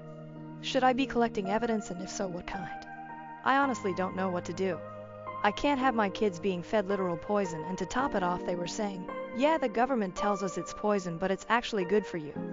This isn't the first time they've come out with little nuggets of conspiracy-soaked wisdom like this. Tap water makes you docile and obedient sort of stuff, but this one is truly terrifying. They were meant to go back to their mother today, but I've got them in my care until next weekend due to an undisclosed emergency that my ex sprung on me about an hour ago. Never mind that I'm starting a new job tomorrow and wasn't prepared in any way to look after them for a week with no notice. But please, if anyone here can give me a few tips or pointers, I would be so grateful. I'm stressing pretty bad about this. I don't know what to do. Edit. I'm located in Victoria, Australia, if that makes any difference to the situation. May 2nd, 2021 on RR Ask Docs. So for the last 4 or so weeks, my kids, 7M and 5F, have been ingesting a spoonful of turpentine every day and been using it topically to treat mosquito bites. 100% gum turpentine. My boy said the bottle read, paint thinner. I've questioned them about it, and I have zero doubt this was happening. Now I've wanted to book in for a tox screen and blood work, but would have to travel 2 hours to get it done. The only other option being police and CPS, both unfavorable options. Or seeing a GP. What am I in for here? What damage would chronic ingestion of turpentine cause a 7-year or 5-year child? What are the things I should look out for? Would terps even show up in a screen in such a small volume? And if there's anyone here from Victoria, Australia, would a GP be able to help initiate a tox screen? May 2nd, 2021 on AITA Toxicology. The contents of this post were not able to be recovered. However, this comment was deemed relevant, as it has information about turpentine therapy. Solomon Gilbert, MOD. I'm sorry to hear of this happening. Usually, we wouldn't allow medical advice requests, but this is an exception. Turpentine has been touted as an alternative medicine cure-all, as has been amplified by misinformation on the internet. Please seek immediate medical assistance from a trained healthcare professional and take any discussions surrounding medical advice here with an enormous pinch of salt. That said, this subject is very important to discuss and could help others who may have come across similar cases. OOP, my apologies. I will admit I didn't carefully look through the rules of this sub before posting. I did stumble across this particular school of thought this evening, unfortunately, whilst researching the effects of turpentine ingestion. It saddens me to learn of its existence, but honestly I'm not as surprised nor shocked as I feel I should be. Understandably, advice from strangers on the internet will never be a credible substitute for a trained professional opinion. Sorry guys, but I do appreciate your concern and the willingness of those who helped. Thank you. May 3, 2021, in a comment on the r/Docs post. Update on the situation. The kids have been medically assessed. They've had blood work done, testing for liver and kidney function, as well as any other abnormalities, and have undergone some minor testing. Thankfully, everything has come back clear and they seem to be happy and in good health, apart from my daughter being a little upset about being jabbed with needles. There were, however, some very concerning statements made by my kids to the doctors who screened them, both with and without any family present. Everything said has been transcribed and documented in their discharge papers. CPS has since been informed of the situation. The situation has been reported to the police and a medical release statement has been filed with them. They told me they would remain in contact with CPS and wait for their lead. The kids are legally staying within the care of myself and my family until further notice from Child Services. At this point in time, I've had no contact with my ex since this all came about. I have a tip on a great family law legal representative whom I will contact in the very near future to discuss my steps moving forward and about making a claim for primary custodial care. My family fully supports this decision and we are all still incredibly shocked about this whole scenario. I am on the verge of having an absolute meltdown, but things actually seem okay for now. My kids are safe. I couldn't be more grateful for how supportive my family and friends have been over the last couple of days. Thank you to everyone who gave me their advice and support. I appreciate every one of you. Please do not feed your children turpentine. UDG'd. I can pretty much guarantee that if you're buying bottles labeled 100% pure gum spirits, or whatever, they look like this rather than this, and the warning label basically comes with a wink and a nod for free OOP. Actually, it looked like this. Literally has poison impressed down the side of the plastic bottle, complete with all the expected warning labels. Straight from the paint section at Bunnings. Update as of September 2023, September 22nd, 2023 on his profile, 2 years after the original posts, 2 days after the Boru post. Just an update on things since everything went down and maybe provide a little clarity on a few key details. Not that it's necessary to me that you believe my story, Reddit being what it is and all, but bear with me as I haven't really spoken about the topic with anyone outside of my partner in a very, very long time. There will be a few additional details that won't be mentioned for discretionary reasons and active actions currently in place. Not very brief. Sorry. I'll start by stating that the kids have been in my full care since that first post and are very happy and healthy. The mother has placed the entirety of blame on the grandmother and remains steadfast in that stance to this very day. The month prior to my post they spent camping as a family, the kids and their mom's immediate family. They spent that entire time in her care and there is no way she wasn't privy to what was happening. Every goddamn day. The kids had a fucking song to sing about it. All substantiated in statements taken from them. So as a few have speculated, yes, this happened in regional Victoria, a couple hours from Melbourne. The hospital here could have taken the kids in for screening through ER, but they didn't have the facilities to actually test the blood work on site. The turnaround for a result, I was told, would have been a few days, possibly longer, as it had to get sent off. Alternatively, I could just wait until the following day to make the trip to the nearest facility that was capable of producing same-day results. We took that option. The kids were triaged the following day through ER. Tested for organ functionality, blood work came back clean. They were privately spoken to and assessed by on-site well-being officers, or whatever their title, and CPS was contacted through the hospital and a case opened. Note, yes, we do call them child protection here even though they operate under the DFFH banner. But so does community housing and disability support, in tangent with NDIS, so do with that information as you will. It's a broad department. We left with the medical reports, which included statements given by the children, and holy fuck where they were being fed some wild facts about the world. That night I made an informal statement at the local police station stating what the situation was and the actions taken, just so they had it on record. For those tracking the chronology of all this, we are roughly 30 HRS into the timeline from me first finding out. CPS conducted several interviews over the next month with all parties involved, as well as a house call to my residence. Not sure how extensively they interviewed the mom. They concluded the children unfit to be in the mother's care but were comfortable in closing their case should they remain with me full-time. Surprisingly, there was no legal order put in place. Apparently, they are happy to move on from a situation once comfortable with the results. Found a good law firm and started the legal process, which has been very slow due to a, unsurprising, lack of cooperation. Essentially, though, we have restricted the mother's access to supervised visitation and removed her parental right as a legal actor regarding medical decisions. She has only seen them a handful of times in the 2 years following, despite constant efforts to facilitate visitation. The kids have had therapy and I've spent many hours talking to them over the last 2 years, helping them navigate their way through this. They'll have a lot of questions they'll expect answers for when they're older, I'm sure. Currently, we have managed to secure scheduled visitation with the mother through a professional contact center which facilitates supervised visits.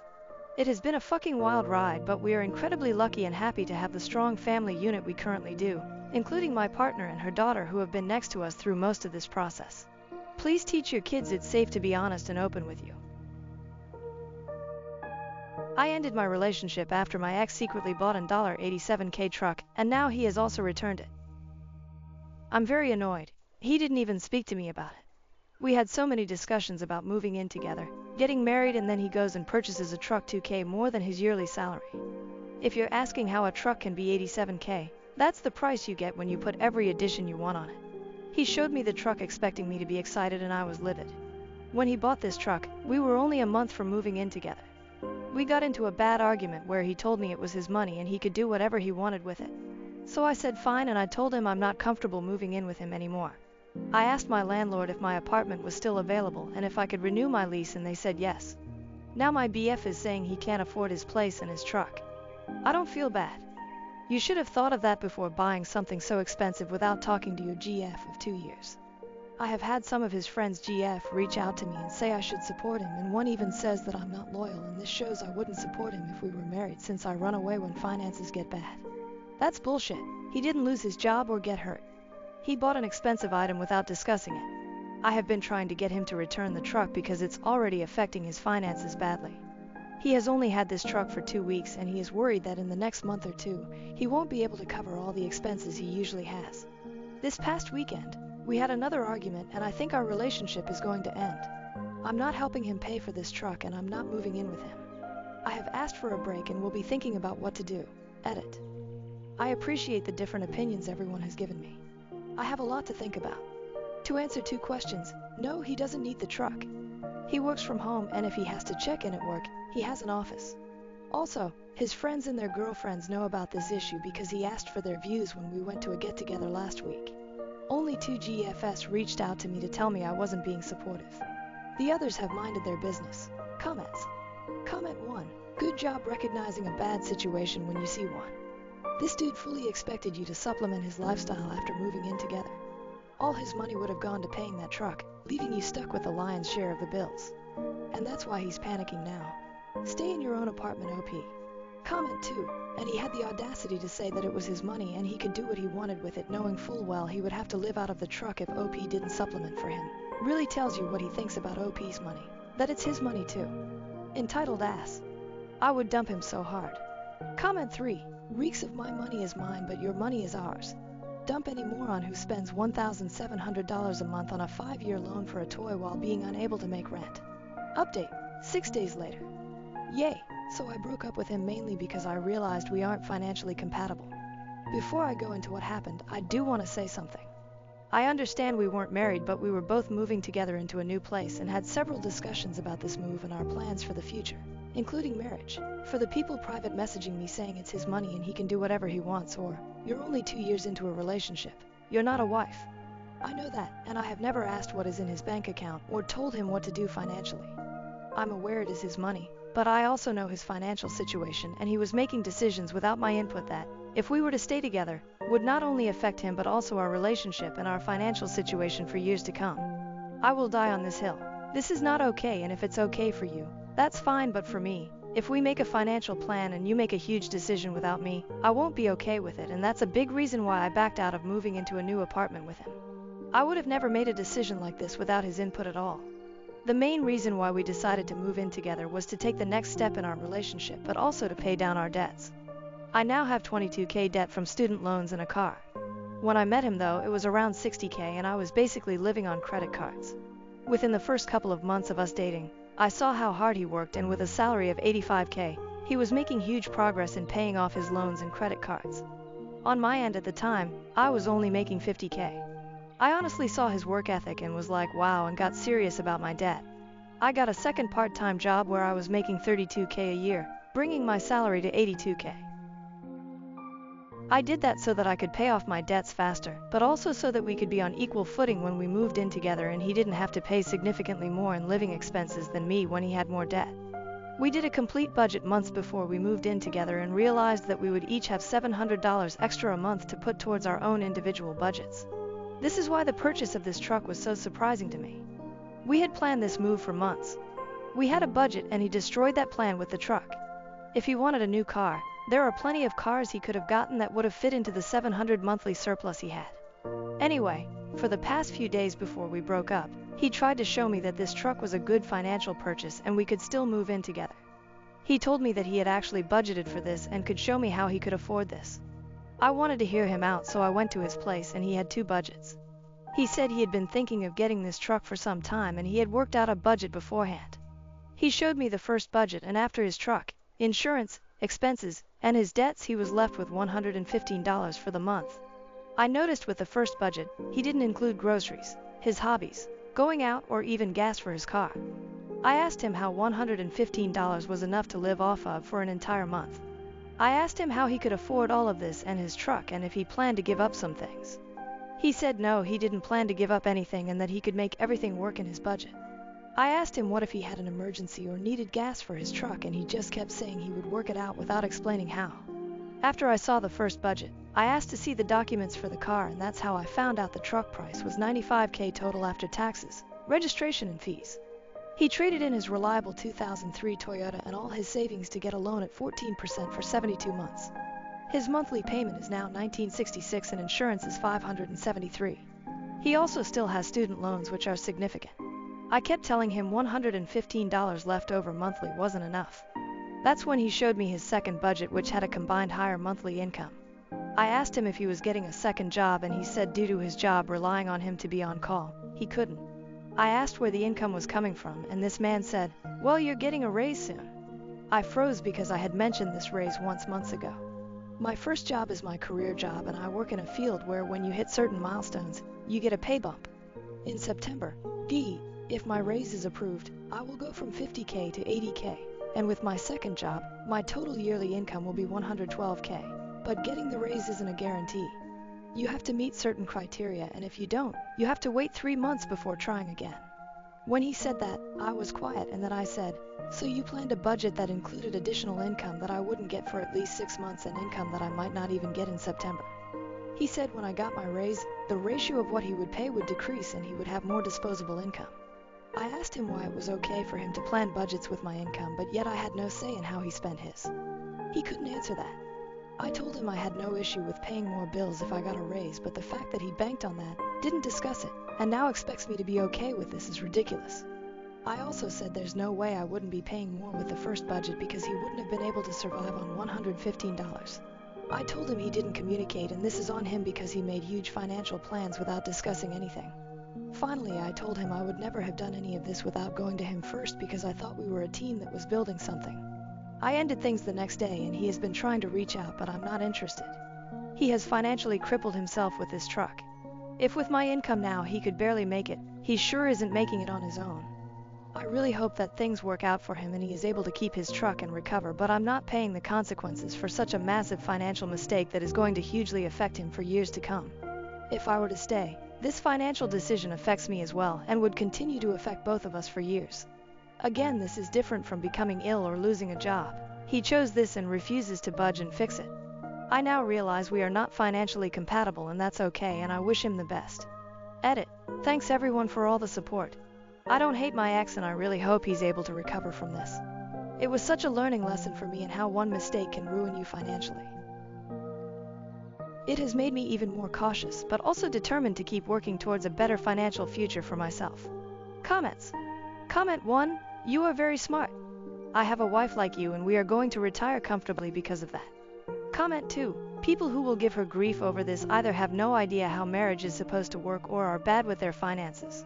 Financial incompatibility is a huge deal in relationships, and she is being incredibly mature here. Comment 3. All I have to ask is, how are you handling this with so much grace? I would be pissed if my ex, who I was so emotionally invested in, pulled this on me. It's not just that he made an irresponsible decision, it's the fact that he thought he could leech off you and your money to pay for it and somehow blindside you to get away with that. You don't badmouth him a single time and did the right thing immediately. Break up, and have already accepted that you both are incompatible. I'm in awe of how decisive and yet non-aggressive you were. I wish I could be that way. OP, to answer your question about why I'm not bad-mouthing him, it's because I'm sad. I'm sad about what he did to himself and that I had to leave because he isn't seeing how bad this is. I'm sad that just a few months ago, I was planning on living together in a life and now that's gone. Most of all, I'm sad for him. He was doing so well and he rubbed off on me immensely in terms of paying off debt and watching your spending. I'm sad that he threw away all his hard work. Dumping on him even more isn't worth it because when he realizes this mistake, it will be so bad for him. I don't see a point to do it, but I'm not judging anyone who would in these circumstances. New update. 7 months later. Update. I posted a few months ago about ending my relationship with my ex who bought an $87K truck without telling me. Going ahead with that decision means that I paid off my student loans this past month. He also returned the truck. Hi everyone! So I posted a few months about a situation I was dealing with my ex and him buying a car without telling me.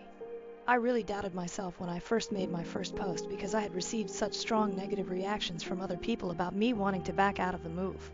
I appreciate the comments I got not only on the posts but through the messages as well. It really helped solidify for me that these feelings I had about the situation shouldn't be ignored. So thank you guys for responding because it saved me financially. Looking back at the situation now months later, I can see that I was being set up to be financially abused.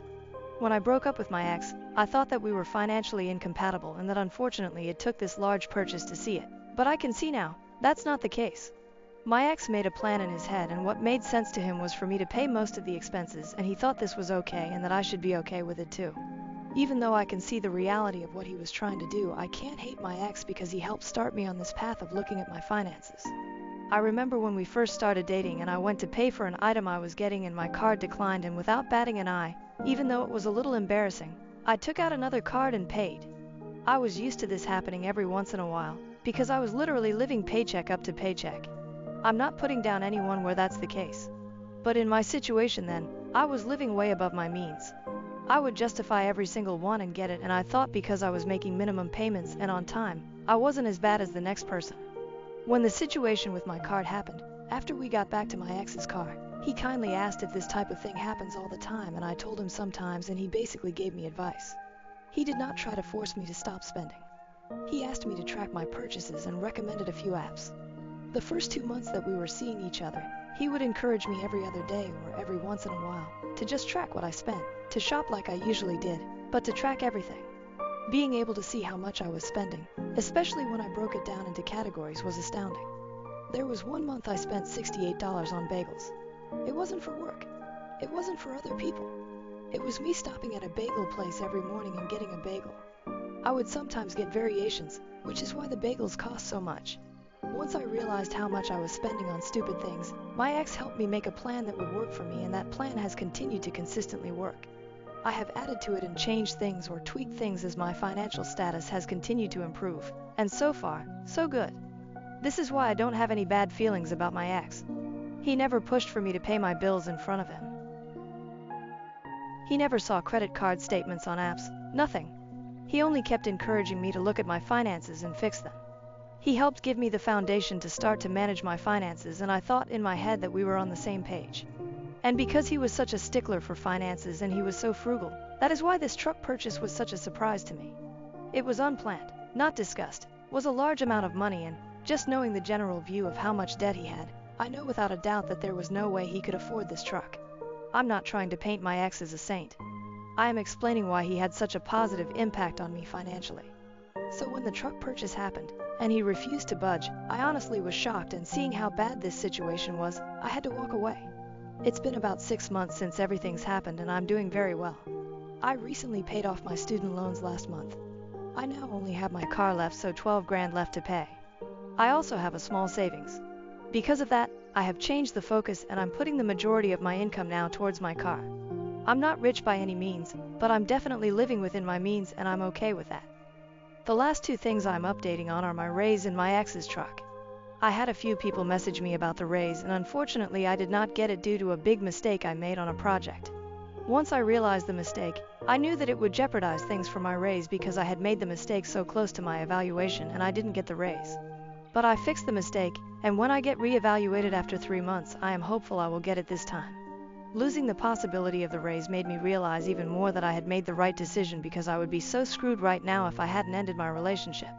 With my ex, we have spoken once, and that is when we broke up. I cut communication completely, because he was still trying to fix things without addressing the truck and the fact that he was keeping it. I know from a person close to him that actually 4 months after we broke up, he did a voluntary repossession. I also know the truck is gone, because he deleted all the pictures he had of it. I was actually relieved to hear that for him, because he can hopefully start to fix the situation he got himself in. I really do want the best for my ex, and I don't know the thought process that led to him getting this truck, or what could have influenced him, but hopefully he can get back to where he was and make more improvements. The relationship is finished, and there is no hope of rekindling anything. Even though he returned the truck, I could never go back to him because the trust is gone. It wasn't only the money. It was also him making such a vital decision without me, expecting me to go along with it, and then vilifying me when I had viable concerns. I can't move past that. Yes, money isn't everything, but I can't stop thinking about what my life would be like now had I stayed. My student loans would not be paid off. We would both be broke down. We would both be in worse off financial positions. All of these things would have affected the relationship negatively, which would have made it unhealthy. I'm glad we broke up, and I have forgiven him for what he tried to do to me. I stand, and I will continue to stand by the view that finances are a breakable offense, especially when your partner isn't listening to you and does something that will affect both of you. If you don't agree, that's fine, but these last few months have proved that to me. So that's my longish update. And again, I really want to say thank you guys for responding to my first post. I honestly was leaning towards staying with him and not moving in, and I think in the long run, I would have been financially devastated and taken advantage right now, and because of the different opinions I read, it made me realize how bad not only the situation was, but also how bad it could get. So thanks. A very, very, very, very small, humble brag.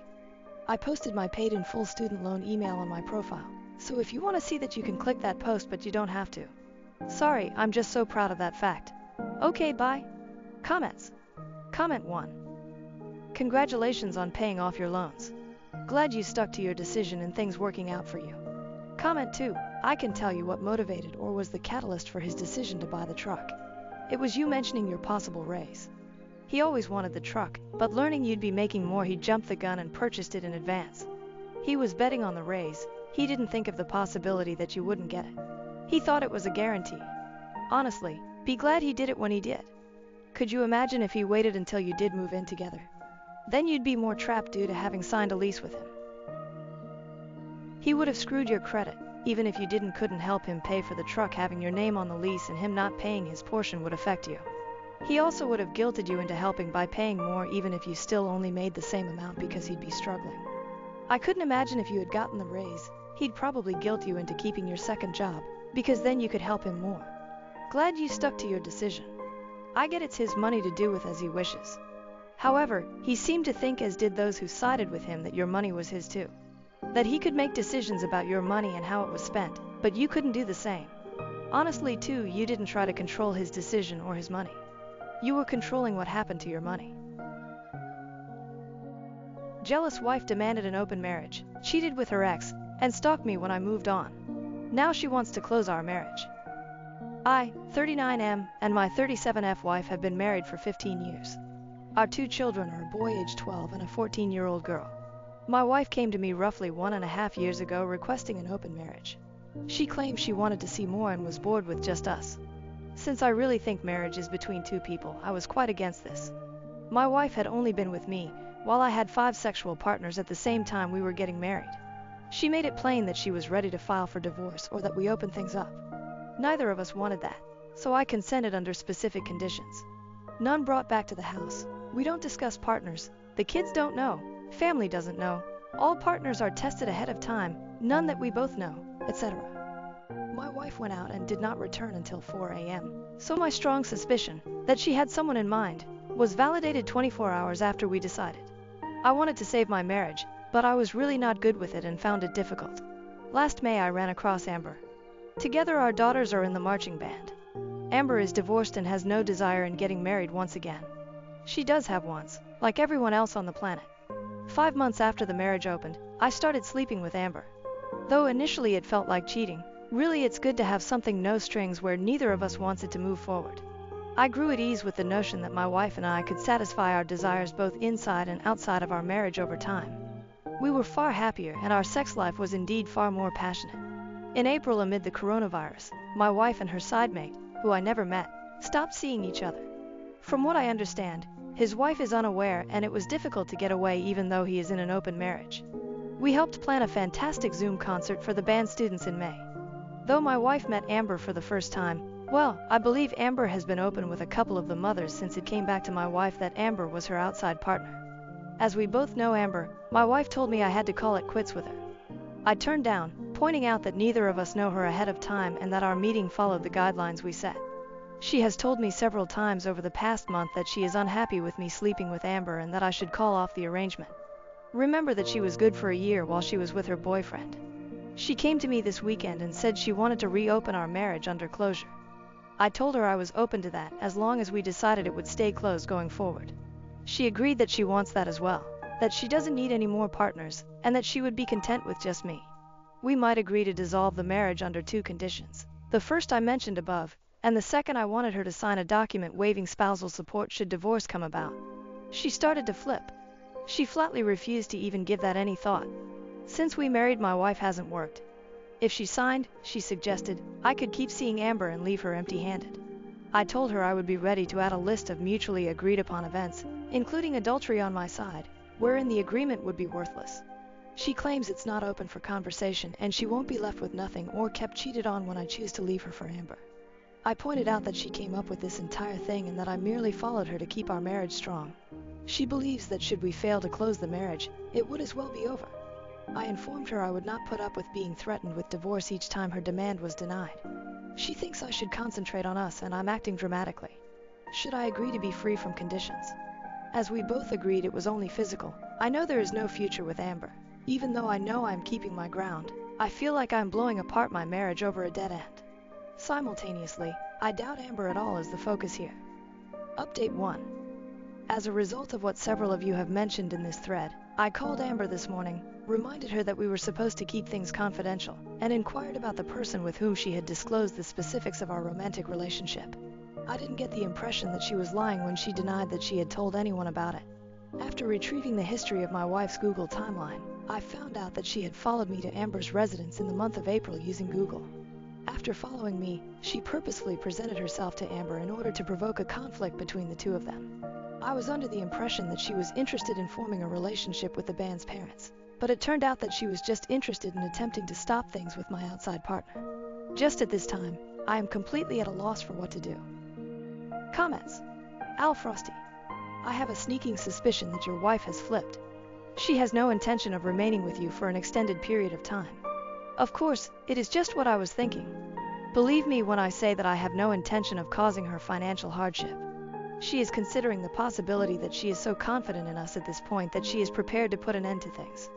What about a year or 2 from now, when she makes the decision that she wants someone else and decides that she wants to open things up again? What about that? In the event that she wants it both ways, I will not allow myself to be blackmailed with the threat of divorce. I am John Miller. Already, your marriage has come to an end. All the best. OP, I am beginning to understand that completely. She is not the same person I married, and I despise the fact that she is. Lady Magpie, the fact that he is in an open marriage causes his wife to be oblivious of his infidelity. Therefore, he is simply cheating on her. OP, yes, it seems like my wife had the impression that it was open. He informed her that it was actually the case, and that he was simply playing a game with his wife without her awareness. Regarding the question of whether or not his wife still desired to end the marriage and whether or not the divorce will still take place, my initial inquiry was whether or not she would be willing to consent to the fact that once it was closed, it would remain closed. In the event that we were to divorce, I then inquired as to whether or not she would be ready to forego spousal support. To be more explicit, I inquired as to whether or not she would be willing to waive it only in certain circumstances, such as when she cheated on me or when I refused to reconsider the marriage. She refused to engage in conversation about it. When I think about it, I don't want to be in a scenario where, 6 months from now, her outside partner wants to start over, or she sees someone else she's interested in and decides to threaten me with divorce once more if I don't open up the marriage again. There is no way that I intend to take advantage of her financially. When I asked her for a guarantee that she wouldn't ask me that question again, I was curious to see how she would respond to my request. The fact that she was not willing to put her money where her mouth was made very evident by her response. When it came to how he first met Amber, Amber was introduced to me by the band parents. Only in the band do our daughters share a close relationship with one another. It is not my wife's thing to be involved in a band, so she did not participate in any way. As she was looking for things to do while the quarantine was in effect, she came to the conclusion that she would want to assist with the concert. Should I have responded with, "No, you can't because my outside partner is a band mom and I don't want you involved in that circle"? If so, what would have been the appropriate response? She did not belong to my wife's group of friends. There was no involvement of my wife in the band until the month of May, which was a full year after I began seeing Amber. Upon further investigation, it was discovered that there was a very particular reason why my wife made the abrupt decision to become associated with the band. My relationship with Amber began in May of 2019, and she has been happily married to her boyfriend since December of 2018. Update 2. To briefly summarize, my wife expressed her desire to have an open marriage to me. While I did agree with her when she informed me that she was getting ready to file for divorce. While it took me a few months, she was able to find an outside partner in just 24 hours. The relationship between her and her partner ended. In an effort to coerce me into ending my relationship, she followed me around and introduced herself to my boyfriend. Following the failure of that strategy, she made the decision to seek that the marriage be terminated once more. The constraints that I imposed on it were ones that she was unwilling to accept. I am now moving on to the final month, which has been a really challenging month. After learning about the stalking, I confronted my wife. When I brought up her location history, she initially disputed it, but then I brought it up again. The attempt to deflect was made by her, and she claimed that I had invaded her private. Nevertheless, I did not accept the bait. At long last, she revealed that she did not enjoy the fact that I had someone on the side when she did not, and that a mother at the school made her feel as though she was too close to home. I made a deal with Amber that I would end our relationship if she committed to attending counseling, permanently ending the marriage, and beginning the process of looking for a job to assist with the costs of maintaining the household. It was her response that she is a mother who stays at home. I informed her that it was something that we may discuss again when the coronavirus has passed, but that if things return to normal, she will not be able to simply remain at home. We participated in a few sessions of therapy, and at first, everything went swimmingly. In addition to challenging her to explain why she had followed me, the therapist inquired as to the reason she believed it was necessary for her to leave the marriage, and she was required to address virtually everything that was going through my head. The situation then deteriorated. She stated that her outside partner was someone from her past, specifically a boyfriend from her high school years. Prior to anything happening, they had split up and then reconciled with one another. As a result of her sadness that she had not been able to accompany him throughout high school, she made the decision that she wanted to fulfill that goal. I was enraged by that. In the same way that my choice of a mother from school was too close to home, I warned her that her choice of a married ex-boyfriend was entirely contrary to the standards of appropriate behavior. My response to her was that I didn't even want to look at her. Because I didn't want my children to see me in such a state, I moved into a hotel room to get some much-needed rest. I was there for a few days with my family. Following that, I made the decision to return to my house and deal with the remnants of my marriage. I was surprised to see that my daughter, who was just 14 years old, was acting in a manner that was abnormally cold toward me when I arrived home. Quite dismissive was her demeanor. When I asked her what was going on, she proceeded to accuse me of having an affair with a band mom while she was with my mother. When I questioned her where she became aware of this information, she initially refused to tell me, claiming that it was irrelevant. However, she eventually acknowledged that her mother had informed her that I had been staying at the residence of my girlfriend after I had left. I informed her that it wasn't true, showed her the receipt for the hotel that was on my phone, and explained that her mother and I had a quarrel, so I decided to take some time away so that we could both calm down. I counted to 10 in my brain, and then I showed her the receipt. I made a vow to her that I loved her and that I would continue to love her even after she shed a lot of tears. Despite the fact that I was sweltering on the inside, I did my best to maintain my composure. Not even my wife was there to greet me. Instead, I went to Facebook and located the woman who was married to the guy. I wrote her a message in which I informed her that her husband had been having an affair with my wife for a year and a half, and that I would be pleased to send her any proof that she would like to verify this information. She expressed her gratitude and had a sneaking suspicion that something was wrong. A few hours later, my wife rushed to me in a fit of wrath, yelling that I had failed to maintain the confidentiality of our therapy session and that I had ruined the life of the individual. I inquired about her intentions about the disclosure of the fact that I was dating someone to our kid. In spite of her denials, she continues to refuse to acknowledge that she disclosed any information to her other than the fact that I was absent for a few days. On Thursday of last week, something occurred.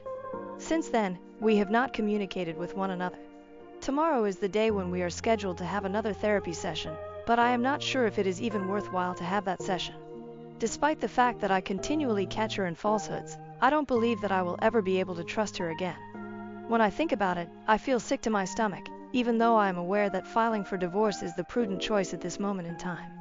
The fact that I was unable to make my marriage work together makes me feel like a failure.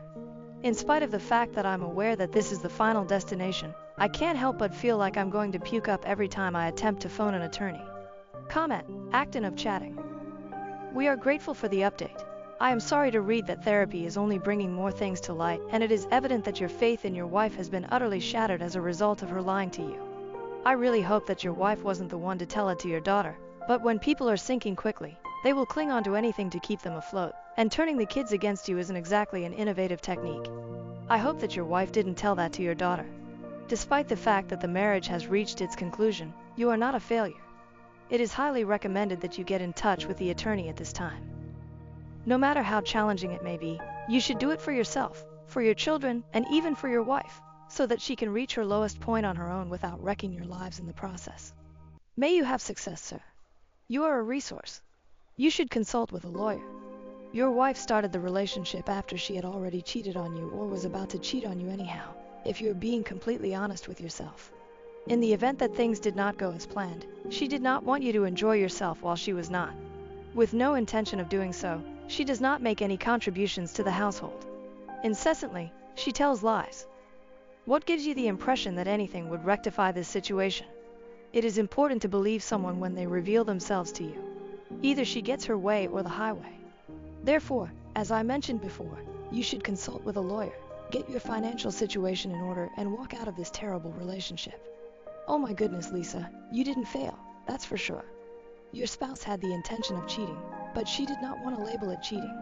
Never once did she want or anticipate that you would do the same. It is really manipulative of her to say that she would divorce you if you did not comply with her demands. The fact that she attempted to damage the relationship you have with your daughter is the conclusion that you have reached. The scenario is not one that I would consider to be fixable. Yet, you should never be too hard on yourself for any of this. It seems as though your wife is completely losing her mind, and although you have been trying to hold on for dear life, it may be time for you to let go. In addition, I would be completely honest with your daughter about the aforementioned circumstance. In light of the fact that everything will eventually be revealed, it is preferable to have the complete truth rather than rumors and lies. My parents canceled my 18th birthday to please my entitled sister, so I moved out with Grandpa, who then cut them off financially for good. Hello, I recently turned 18 a few days ago, but sadly my bratty elder sister insisted on my party being canceled at the last minute, hence my parents canceled it. I was very glad she wasn't even meant to be here for the celebration. But it's just my luck that strong Midwest storms caused all of the planes to be canceled on the day she was scheduled to depart. 3 days before my birthday, she was meant to go to NYC with a group of pals, but for now they have had to postpone the trip. She has been rather offended over it, hence my parents have been walking on eggshells around her since they truly want to avoid aggravating her. She is the golden child of our family, hence they wouldn't dare, really. So much so, that she insisted my birthday be canceled early on as, in her words, if she doesn't get to have fun, neither will I. Naturally, my parents sent the message to every single individual who had been invited without second thought. Much later in the evening, While I was eagerly waiting for all the visitors to arrive, but none were showing up, I discovered. When I asked my parents at last why none had shown up even by 7 p.m., they informed me they had called off the celebration without even asking me. They claimed my sister was somewhat disturbed and felt it would be inappropriate to throw a party while she was in this state. At that point, I lost all control and began yelling at my folks. It seemed simply to be unfair. My sister had always received different treatment from my parents, who expected me to sacrifice all my life and meet her every demand more than my own. And I always had as well. This was, however, going much too far. My sister was complaining about a trip that was canceled for legitimate reasons outside of anyone's control. Hence, my parents had promised to plan my 18th birthday party, invited all of my friends and family so we could have a large birthday celebration, and now they had canceled it without even notifying me. To exacerbate things, my parents had subtly informed every visitor that I had suddenly gotten ill, so I called off the party. Declaring I had a migraine and that using my phone was the last thing I needed, they asked that no one text me about it. Nobody texted me, hence I had no idea what was going on until the very last minute. I started fighting with my parents right away when they informed me what had transpired. Extremely offended as it wasn't my place to back down, I was yelling at them. Even then, their main worries were my being too noisy since they worried my sister would wake up from her nap. I kept yelling till my sister arrived downstairs, not giving a damn about that. Starting to defend our parents, she said they had done nothing illegal. She said that, as it would be cruel, she was the one who objected to everyone celebrating or partying while she was so distraught. She even said that I was the most entitled and spoiled person if I couldn't see that. Her utter arrogance following what she had done infuriated me to the point of me mindlessly starting to curse her. Things became physical as I grabbed her hair and tried to shake her. Our parents had to split us apart, and in the turmoil we missed the doorbell ringing. My parents opened the door to discover my grandfather waiting there after we at last stopped battling. Everyone in the family, including my parents, regards my paternal grandfather as a truly formidable force. Not great news for them was having him at the door. He began questioning why there was so much yelling and cursing as soon as he walked inside. Probably since I had been the loudest, he turned to me for responses. Usually, since it seemed petty, I wouldn't share with people the way my parents treated me, but I told my grandpa everything since this time I had nothing to lose. I told them I was unhappy with my parents and sister and that hiding the truth would not help them treat me any better, hence I saw no use in doing so anymore. It was time to stand up and I did. I also told him that I had dealt with my sister every day for the past 18 years, hence the bias toward her was not a one-time occurrence. But this episode was the last straw. I could not stand it anymore. My grandfather's expression was clearly shocked as soon as I spoke. He erupted at my father within seconds and started chastising him. It was then that I learned a lot of hitherto unknown facts. For the previous few years, my grandpa revealed he had been giving money to my parents every month since they had been trying to keep their business open and maintain the family. Basically, it was my grandfather who had been helping us all along, even covering the cost of the party my parents were ready to claim credit for. My grandfather chastised my parents for disappointing him with such treatment of me. For my conduct, he added, it was obvious that their devotion for my sister traumatized me. While my sister, being as stupid as ever, tried to argue with him, my parents silently let him talk. She said that her primary reason for requesting a cancellation of the party was her devastation at having her trip to New York, which she had been looking forward to for months, canceled indefinitely. She said it was merciless of me to throw a celebration while she was in pain. But my grandfather did not have time for her lies. She was the perfect example of entitlement, he reminded her, canceling my 18th birthday celebration only to suit her emotions. He told her the world did not revolve around her, and I believe it must have news value for her. My sister's argument with my grandfather infuriated him even more, and finally he informed my parents he would no longer be helping them. They were on their own now. Then he advised me to get ready and accompany him should I wish to move away, as obviously my parents only gave my sister top priority. The only thing my parents were offended about, even when my grandfather said this, was losing his financial backing. I was about to accept his offer, but they didn't seem to care that he volunteered to let me live with him. This merely confirmed what my grandfather said. They gave no damn about me. I thus wasted not a moment. While my parents tried to haggle and fight with my grandpa to keep his support, I walked upstairs. I hurriedly packed my belongings, then headed downstairs with my grandfather, who barely turned around one final time. He apologized to me for everything I had gone through as we were driving to his house. He remarked he ought to have done this long ago.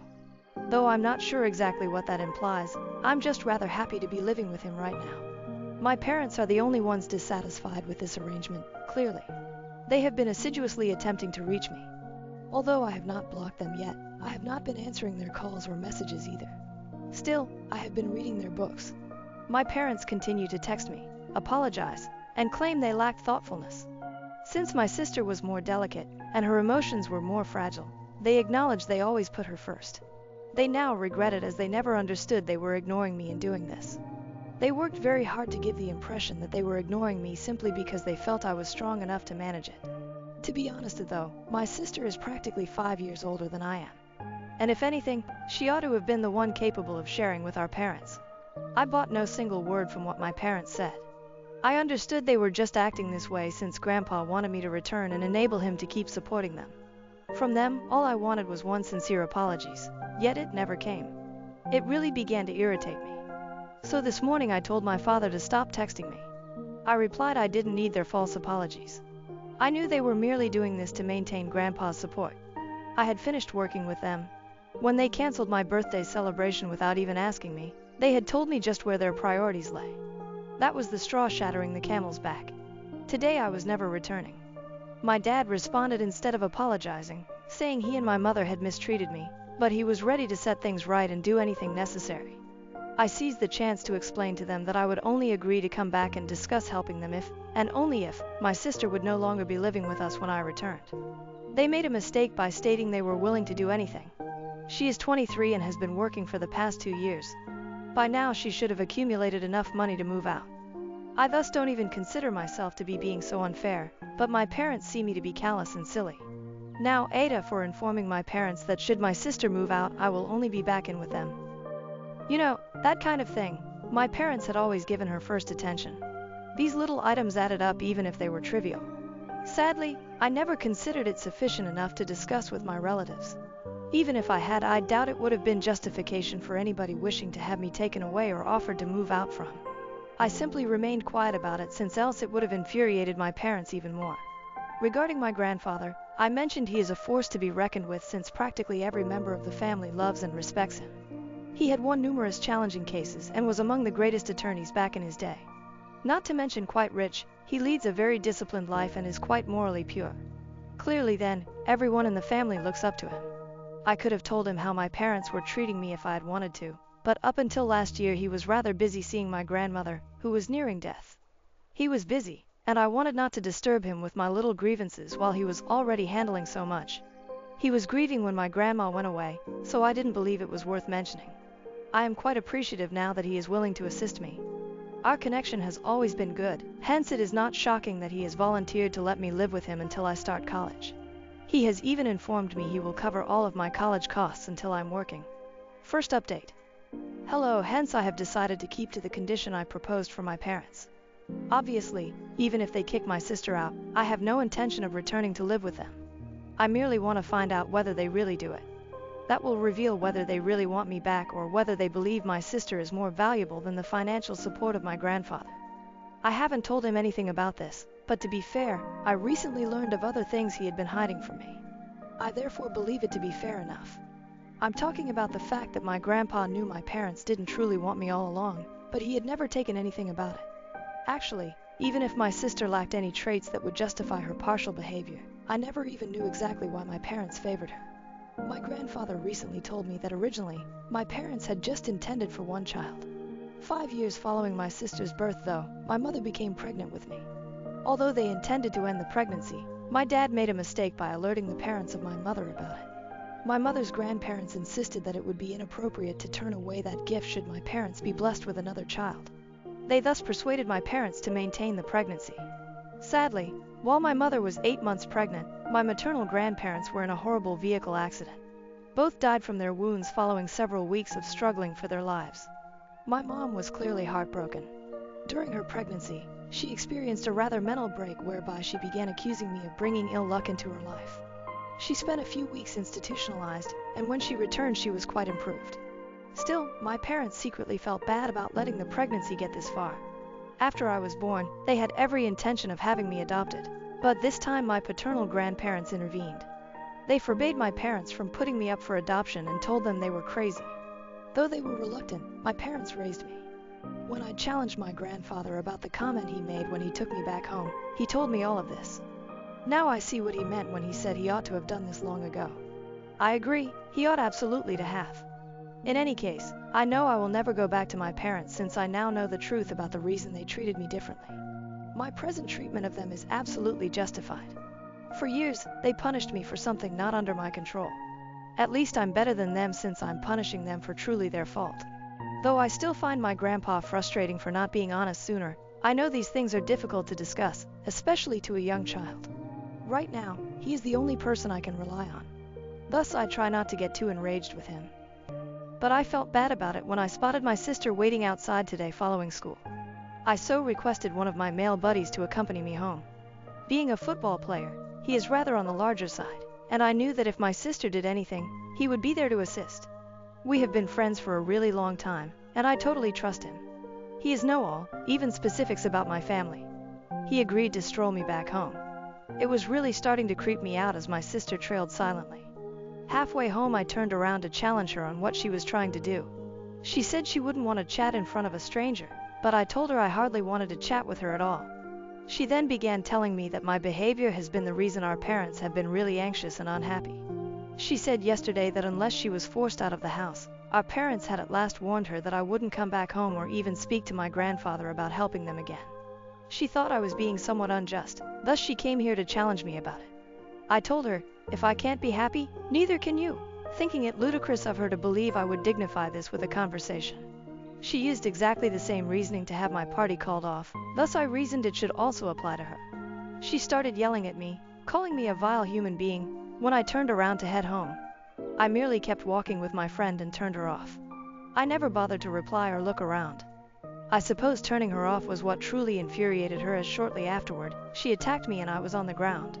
I could feel her weight on my back as well as my own from my rucksack. Fortunately, my friend physically had my back since I sensed her being hauled off me in seconds. My companion was supporting her with one arm, hardly breaking a sweat as I at last got back on my feet and dusted myself. Knowing my sister's aggressive nature, I suppose I was right to have him walk me home. Her even belief she could attack me and get away with it infuriated me. I thus approached her, gave her a strong slap, and warned her that I would call the cops should she attempt anything humorous once more. I knew our beloved parents would not value any more drama, with all the turmoil she had already caused. She still had the arrogance to try and fight with me, but following that slap my friend and I turned away and she stopped following me. I told Grandpa all about it when I returned home. He was about to contact the police, but I told him it was not worth it. She was just a loser, and I knew she had learned her lesson. Besides, she was definitely already in a dangerous posture with our parents. When I eventually told my grandpa about the state I had created for my parents, I expected he would be offended, but instead he laughed alongside me. He felt it was clever and believed my parents deserved to be let run wild. That was that then. Though I'm a little hurt from being thrown to the ground, I feel good knowing I finally gave my sister some sense. She really deserved it, and it was a long time coming. I now simply hope my sister and parents leave me alone after learning this. Update 3. Hey, I moved out practically a month ago. I will only be staying with my grandpa for a few more months as September marks my beginning of college. Officially, school has ended right now. I graduated from high school a few days ago. The football player friend I described in my last report was my prom day. Indeed, several of you folks called it, and I wanted to share this joyful little nugget before delving into what transpired with my sister and parents. 2 days following my confrontation with my sister, I got a note from my parents. They claimed to have figured out their desired line of action. As I had always been envious and spiteful, they chose to let my sister stay with them since, in their eyes, I was obviously not the kind of person they wanted around her. My mother's older brother had chosen to be a partner and investor in the company, hence they no longer needed financial support and no longer wanted me around. They acknowledged the only reason they wanted me back was because they needed money help from my grandfather. Although I had known their actual motivations from the start, this disclosure had little effect on me. I'm really sure they believed this would damage my emotions. I neglected even responding to the message. They wrote me another message a few hours later, stating they were going to block me immediately because I was a disgusting human being, just like my sister had claimed. I guess this reality got under their skin. They tagged me as violent and unappreciative in addition to calling me terrible and merciless. Obviously violent since I had smacked my sister the other day, and it was not surprising that they disregarded the truth that she had initially attacked and pushed me to the ground. Better still, my sister must not have told them, hence they most likely did not know. They also branded me unappreciative since, despite all they had done for me, I still had the audacity to act as though they were negligent parents. They discussed how they had raised me, spent money on food, sent me to school, and clothed me. When parents bring up things like that while in a difficult situation, I truly find it perplexing. It doesn't make them unique. I consider it to be rather the minimum they could do for their children. But I suppose my parents believe the basic minimum is more than enough, hence I should treat them like my saviors for doing it. In any case, I wanted to reply but opted against it since it would waste time. I therefore blocked them first, and I was done before they could block me. My grandpa and I are living really nicely, and thus far most of the colleges I applied to have welcomed me. As promised, my grandpa will pay all of my costs. I am still waiting to hear from some of the better ones. We are still getting used to living together, and I do find myself feeling enraged at him sometimes for not removing me from my parents earlier. I am aware, though, that he had personal limitations and regrets not being able to support me when most needed. These days, we are working on it together. I never have to cope with my parents on my own evermore. Hopefully, they won't contact me either going forward. Update 4. Hi. I last updated 1 full year ago. I much appreciate the wonderful remarks and helpful DMs. Right now I am doing fantastic. My entire family, from what I know, has cut off my sister and dad. Although my mom's side of the family is still in contact with them, nobody from my dad's side speaks to them anymore because of my grandpa. Since I never discussed it, most people had no idea how I was being handled. However, as my grandfather began to tell others he was not in contact with my parents, they discovered the reason we experienced that fallout and my parents were ultimately shunned. It's karma, I suppose. I don't think anyone else could have caused this state of affairs except themselves. Although I don't know what my sister has been up to, I heard from a few people that she moved out and is now living alone last week. To be honest, that news motivated me to update all of you here. I am still going strong, as is my boyfriend. We get together on the weekends since I head home every weekend. My college is really near. I truly feel like a brand new person even though I have made many acquaintances here. Now closer than ever, my grandfather and I have also worked on our relationship. I doubt anything can ever change. He is my favorite person on earth. Though in the past he has made blunders, nevertheless, nobody else has. We have moved on from everything and I have forgiven him. Indeed, right now I am really content. I appreciate you folks. My stepmom tried to steal my college fund, accused me of awful things, and got me kicked out. Now the truth about her lies is finally unraveling. About my college fund, I, 18M, am in a tough position with my stepmom, Megan, 40F, and I am beginning to doubt everything. Bear with me since this is a long and complex matter. Some background. When I was 10, my parents split. It was an ugly split that left me feeling alone and confused for a long period. When I was 14, my dad, 45M, remarried Megan. She brought 2 children from her first marriage, Jack, 16M, and Emma, 13F, into our household. Though Megan's continuous attempts to push the one big happy family narrative, the change wasn't easy and we have never really felt like a unified family unit. Having kept a 3.8 GPA across high school, I have always been a good student. My ideal is to study engineering in a famous university. For the past 3 years, I have volunteered at the neighborhood animal shelter and competed in multiple robotics club contests. At least until lately, Dad has always been encouraging of my academic aspirations. Dad sat me down for a conversation a few months ago when I was beginning to apply to colleges. He mentioned a sizable education fund he had been building for me from birth. At most elite colleges, it's sufficient to pay living expenses and tuition. Thrilled, I felt as though my diligence was paying off and my aspirations were within reach. That evening, we spoke about several colleges, debated programs, and made plans for campus visits for hours. That was among the nicest talks I had with Dad in years. The trouble began when Megan learned of the college fund. It was first subdued. One morning, Dad had already departed for work when she cornered me in the kitchen. Her voice came out as laid back, but her remarks had a slant. She said, "You know, I worked my way through college, when I was your age. Applied for loans and worked part-time. It truly helped me to appreciate money." I tried to dismiss it, telling her I also intended to work a part-time job to help with extra costs. Megan countered, "But you really don't need to, do you? Not with all that money merely handed to you." Megan's criticisms become more regular and pointed from there. She began bringing up tales of self-made people at meals, always staring pointedly at me. She would discuss her cousin, who paid off her college loans in record speed and is now a successful entrepreneur, or her friend's son, who is working 3 jobs to pay for his engineering degree. Our dinner table started to regularly feature these tales, always followed by remarks about responsibility and the need of hard labor. Dad would nod along, apparently unconcerned about the insinuation that I was somehow less conscientious or diligent for taking his aid. The worst thing is Megan started controlling Dad. She mentioned to him how handing me the money would cause me to become dependent or hinder me from developing. She keeps urging me, like everyone else, to take out loans or work my way through college. I heard them in their bedroom one evening chatting. "I'm just worried about him, honey," Megan said. "Giving him all that money, do you not believe that could lead to laziness? Perhaps we could discuss paying for tuition simply or cutting the budget to cover living expenses." Dad mentioned something about how he had always intended to assist me with college, which terrified me, but he also said Megan might have a point about the need of working for things. Dad's began to wiggle since then. He is suggesting perhaps cutting the fund or paying just for tuition but not for living expenses. He seems to have forgotten all we have discussed about my future, all his pledges of support. I tried approaching Mom about this, but she and Dad hardly speak at all. She became irate when I told her over the phone about the circumstances and advised me to defend myself against that woman from pushing me about. Simple enough for her to say, she doesn't have to live with Megan. Though well-meaning, Mom's guidance doesn't truly assist me negotiate daily conflict at home. Things peaked last week when I heard Megan chatting to Jack in the kitchen.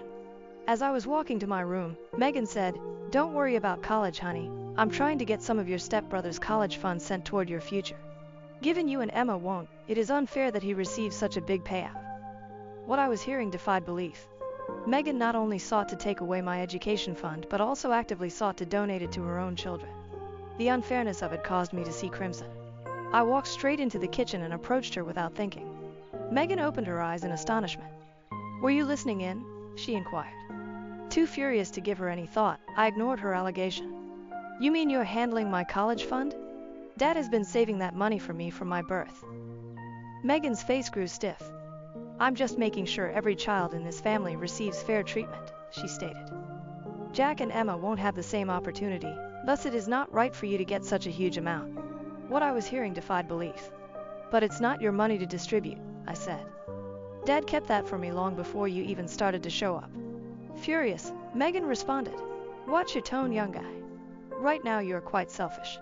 Have you given your step-siblings' futures some thought?" I thought I was losing it. Egotistical? For wishing to pay for my school with the money my dad saved? How can that make me conceited? Megan opened her arms.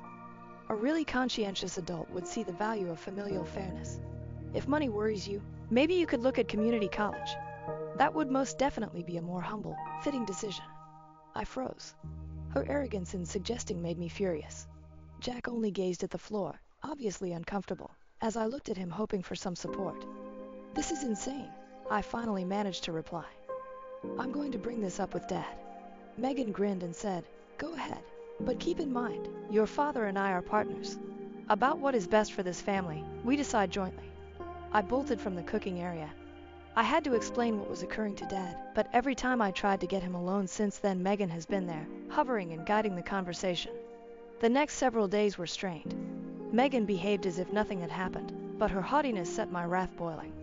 Always with a sharp glance in my direction, she would remark over dinner on the value of money, responsibility, and not giving handouts. Dad looked completely blind to the currents of conflict. He would nod in time with Megan's remarks, sometimes adding his own story on the need of diligence. It seemed as though he had forgotten all our earlier talks on my future and all of his assurances of support. I got more and more alone. Clearly uncomfortable with the circumstances, Jack and Emma avoided me yet were reluctant to challenge their mother. Driven to maximize scholarship possibilities in case of need, I pushed myself into my college applications. One evening, I at last caught Dad alone in his study and said I wanted to chat to him about something. Dad turned from his computer, wrinkled brow. "What about, son?" I drew in a long breath. Megan has been voicing some opinions on the money distribution. Regarding myself, perhaps not utilizing it at all. We had a plan, I thought. Dad's look was difficult to decipher. He moaned. "Your stepmoms raised some reasonable comments on responsibility and the value of working for things," he stated gently. "Maybe we offered you the whole amount too quickly." I thought the floor was falling under me. "But as Dad promised," I said. "I've worked so hard, kept my grades, done everything you asked of me." Dad seemed tense. "I know, son, we're proud of you, but Megan thinks..." Since when Megan gets to decide my future? I stopped, rage at last breaking through. She is not my mother, though. She was not there during those years you were saving for my schooling. Dad's countenance grew stiff. Megan is my wife and a member of this family. She's right. More than your pledge to me? I questioned. The study door opened and Megan came in before Dad could respond. Is everything okay? She inquired. Everything's good, Dad remarked. Our conversation was only on college choices. Megan cracked a smile. Wonderful. I was considering us all sitting down this weekend to investigate some more reasonably priced colleges, maybe with decent work-study options. Dad only nodded as I quietly begged him to say anything, to defend me. I felt misled and demoralized leaving the study. Megan had clearly emerged victorious. My aspirations of enrolling in a prominent university were withering. Some additional points that I believe are relevant. 1. Megan has not worked outside the home since marrying my father. She always talks about the necessity of financial independence, but she is fully dependent on my father's income. When I brought this up once, she became really defensive, claiming that being a stay-at-home mom was the most important profession in the world. 2. When I brought up the unfairness of potentially transferring my education fund to Jack and Emma, Megan says it's about family equality, but she willfully ignores the fact that my father established this fund before she was born.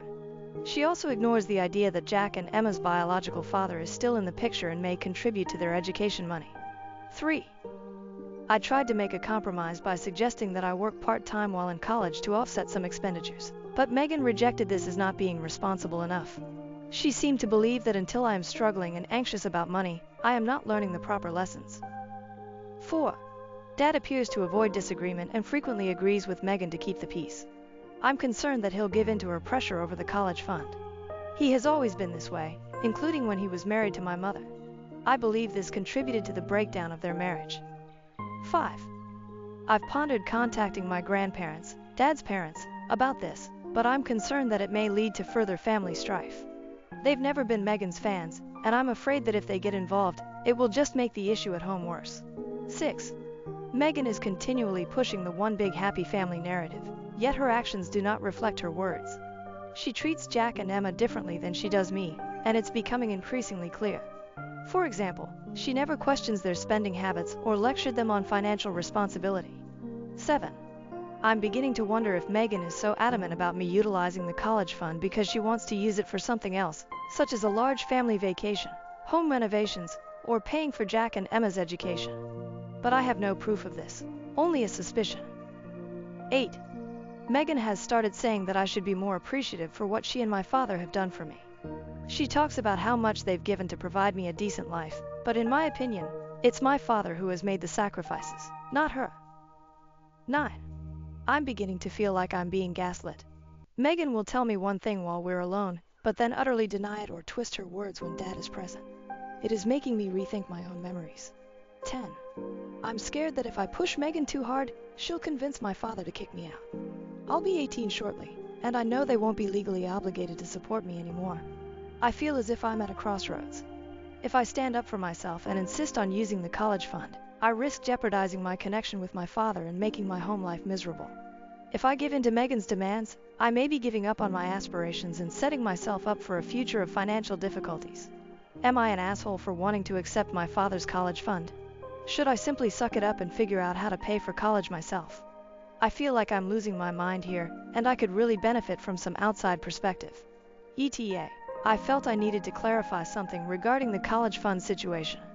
When I mentioned the college fund that my father told me about a few months ago, it wasn't because I felt entitled.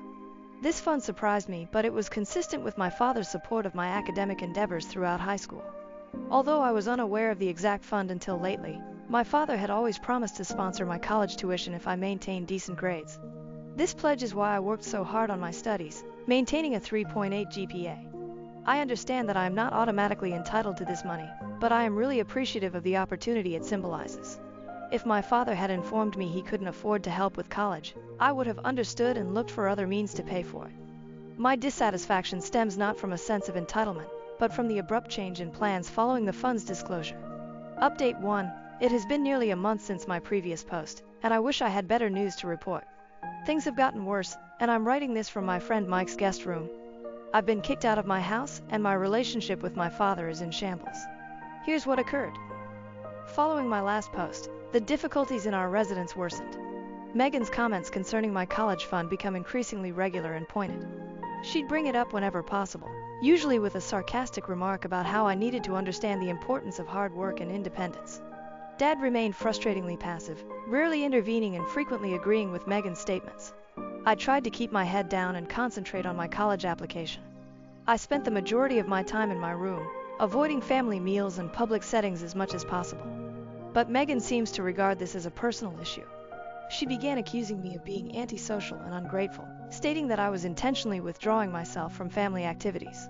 The breaking point occurred last weekend. I had finally received an acceptance letter from my dream school, a prestigious engineering program that I had been striving toward for years. In my excitement, I forgot about the ongoing issues and dashed downstairs to inform Dad. Megan was in the kitchen when I found him, but I was too excited to care. Dad's first emotion was one of gladness. For a moment, it felt like old times as he hugged me and began asking about the program. But Megan cleared her throat, and the atmosphere in the room altered suddenly.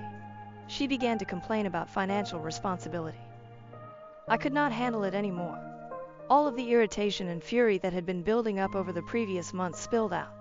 I addressed Megan about her persistent intervention, attempts to redirect my education finance, and manipulation of my father. I told her she had no right to try to take what my father had been preserving from me since before she was even in the picture.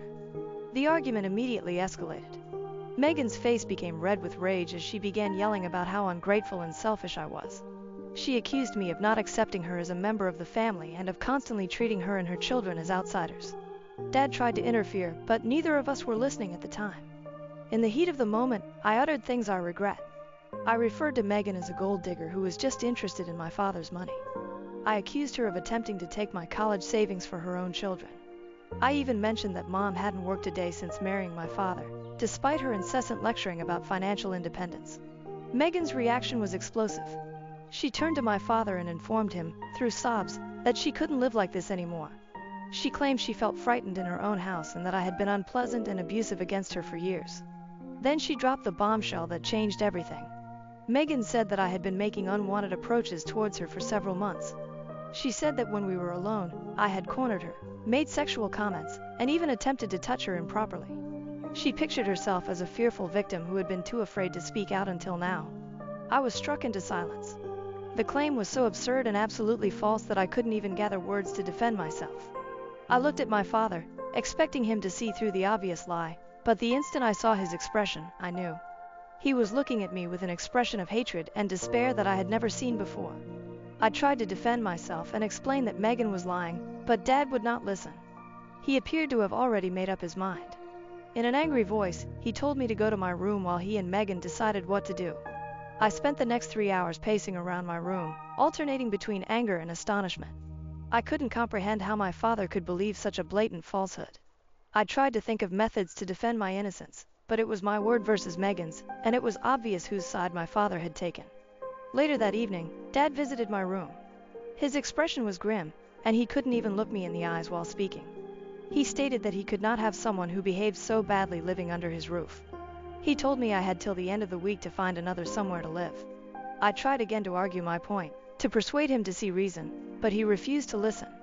He just kept saying that he was disappointed in me and that he never imagined I could do something like this. Before leaving, he handed me an envelope containing some money to assist me get started. I packed my possessions in a fog, unable to grasp what was going on. Jack and Emma avoided me totally, no doubt having heard some version of Megan's lies. I tried one final time to talk to Dad, to make him see the truth, but Megan was always there, playing the role of the devastated victim. I contacted my mother, explaining the circumstances through tears. She was outraged and wanted to confront Dad and Megan right once, but I begged her not to. I was scared it would simply make matters worse, and a part of me still hoped Dad would see sense on his own. Fortunately, my friend Mike came through for me big time. When I explained what had happened, he instantly offered his guest room. His parents are out of town for a few months on a work assignment, so I can stay here without bothering his family. Now I'm trying to adjust to living at Mike's place. He's been so supportive, but I can't stop feeling like a burden. I'm trying to help where I can, cooking meals, doing chores, but it's not the same as having my own space. I've been oscillating between anger and sorrow. How could my father believe such a terrible lie? How could he abandon our relationship, all those years of memories and trust, based solely on Megan's word. And how could Megan accomplish this? I knew she didn't like me, but accusing me of something so heinous, purposely destroying my connection with my father, is an act of cruelty I can't fathom. I considered visiting my grandparents, but I'm concerned about how they'll react to Megan's claims. What if they believe her too? I couldn't stand to see the same disdain and sadness on their faces. I've also contemplated going to the police to make a report about Megan's bogus claims, but I'm not sure how effective that would be. It's not like she's made these accusations in public or attempted to file charges, and I'm concerned that involving the authorities will further strengthen my father's trust in Megan's falsehoods. My mother offered to let me remain with her, but she lives in another state. Moving there would mean giving up on my dream school and the future I'd been striving toward for years. But I'm beginning to question if I have any other options. Megan's lies have damaged everything, and there appears to be nothing I can do about it. My father, the guy who was meant to know me better than anyone else and to have my back no matter what, has decided to think the worst about me without even giving me the opportunity to explain myself. I've been reviewing every conversation I've had with Megan, trying to figure out where this lie came from. Was it merely an opportunistic move when she saw how angry I was during our dispute, or had she been preparing for this for a long, waiting for the ideal time to get rid of me forever? Regardless, the level of calculation and brutality involved sickens me. I don't know what will happen to my college fund now.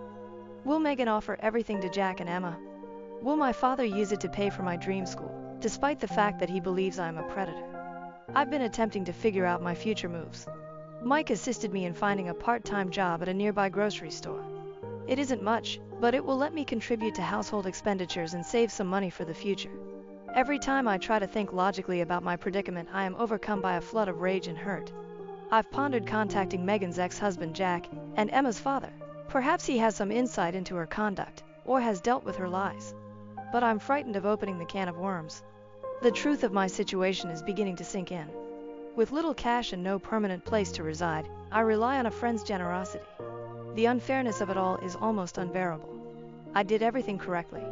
I studied diligently, remained out of trouble, and worked hard to achieve my goals, but all of that has been taken away from me in the course of a single weekend because of one person's falsehoods. I'm trying to stay strong and not let this break me. I keep telling myself that the truth will come out someday, that my father will understand what Megan has done and come to me to apologize. But with each passing day, that dream seems more and more like a juvenile fantasy. I am not sure what my next update will include. For the time being, I'd like to thank everyone who read my original message and responded with advice. I'm sorry I couldn't take action on most of it before everything broke apart. If anyone has been in a similar scenario or has any ideas on how to proceed from here, I would be really grateful. I feel lost and alone, and any advice would be appreciated.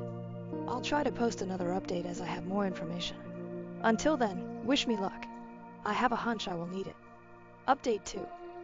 It's been approximately 2 weeks since my previous update, and a lot has happened. I'm still residing at Mike's apartment, but there was an unforeseen development that I needed to inform you of. I was at work, refilling grocery store shelves, when I received a call from my grandparents. I nearly didn't answer. I'd been avoiding calls from unfamiliar numbers, scared it was Dad or Megan calling, but something urged me to pick up, and I'm glad I did. When I heard my grandmother's voice, I knew something was wrong. She seemed frightened and bewildered, asking if I was all well and secure. I had no idea what was going on until she indicated that Dad had called and told them some troubling news about why I had left home. I became quite concerned that Megan's falsehoods had expanded beyond simply Dad. I asked my grandma what Dad had told them, and her answer confirmed my darkest suspicions. Dad had told them about Megan's phony claims, presenting me as a predator who was making unwanted advances on my stepmother. I felt terrible. It was bad enough that Dad believed these lies, but now my grandparents do too. I couldn't bear the notion of them gazing at me with hatred and despair, like Dad did last night at home. But as my grandmother continued speaking, I recognized something. My grandparents were doubtful of Megan's charges, unlike Dad, who believed them right away. They knew me and had seen me grow up, and something about this scenario didn't sit well with them. That's why they called, not to condemn me, but to hear my side of the tale. For a while, I considered brushing it off, telling them it was all a mistake and changing the subject. I was so exhausted defending myself against these nasty lies. But then I realized that this could be my only chance to tell the truth and have someone in my family trust me. So I took a deep breath and told them everything. I started from the beginning, outlining the college fund and Megan's growing attempts to intervene. I told them about the arguments and Megan's plans to redirect the money to Jack and Emma. I explained the last argument and how Megan made up these horrible charges as she felt she was losing control of the situation. As I spoke, I could hear my grandparents' reaction shift, from astonishment to shock to fury. They offered questions to clarify ideas, but they largely just listened. When I finished, there was a long pause on the other end of the line. Then my grandfather spoke, his voice harsh with controlled rage. He stated they believed me and knew I would never do the things Megan accused me of. He questioned why I hadn't come to them sooner, and I said that I was worried they wouldn't believe me, that they'd side with Dad like he had with Megan. My grandma told me that they would always be at my side, and that they were sorry I had been going through everything alone. Then she said something that made me freeze. They were going to talk to Dad. I panicked a little, afraid that confronting Dad would just make matters worse, but my grandparents insisted. They stated that they could not stand by and let their son ruin his relationship with his child over a falsehood. They promised to call me back once they'd spoken with him. The following few hours were terrible. I couldn't concentrate on work. What if Dad doesn't listen to them? What if this only made him angry, reinforcing his belief in Megan's lies? Or worse, what if my grandparents changed their views after speaking with him, believing Megan was telling the truth after all? My phone finally rang again, and I answered it. My grandfather's voice was solemn as he described what had occurred. They contacted Dad and confronted him with what I had told them. Dad tried to defend Megan at first, but they wouldn't allow him to get away with it. They demanded to know how he could believe such dreadful things about his own son, and how he could toss me away without even attempting to investigate. Apparently, the conversation became heated. My grandfather stated that for the first time in years, he had raised his voice at his son. He warned Dad that he was making a terrible mistake, that Megan was manipulating him, and that he risked losing his relationship with me forever. Then my grandfather dropped a bombshell. He informed Dad that if he didn't fix the situation, if he didn't at least try to listen to me and find out the truth, they would change their mind. All of their assets, including the inheritance Dad had always imagined would be his one day, would be transferred to me instead. I was stunned. I'd never considered my grandparents' inheritance, let alone how it may affect my future. To learn that they were willing to use it as leverage to persuade Dad to see reason was staggering. My grandmother then picked up the phone. She told me that they were completely behind me and would do anything to help me get through this. They offered to let me stay with them and help me figure out my college situation. They even promised to pay a lawyer if necessary to protect me from Megan's additional bogus charges. I was beyond grateful, but yet afraid. This seemed to be getting out of control, becoming more than just a family fight. I asked them how Dad had reacted to their ultimatum. My grandfather stated that Dad was frightened into silence at first, then became angry. He accused them of taking sides without understanding the whole facts and of attempting to blackmail him. Dad ended the call by hanging up on them. We're currently in a waiting game. My grandparents have given Dad a week to contact me and attempt to hear my side of the story. If he doesn't, they say they'll carry out their threat about the inheritance. Part of me hopes that this will be the wake-up call Dad needs, prompting him to examine Megan's story and recall who I truly am.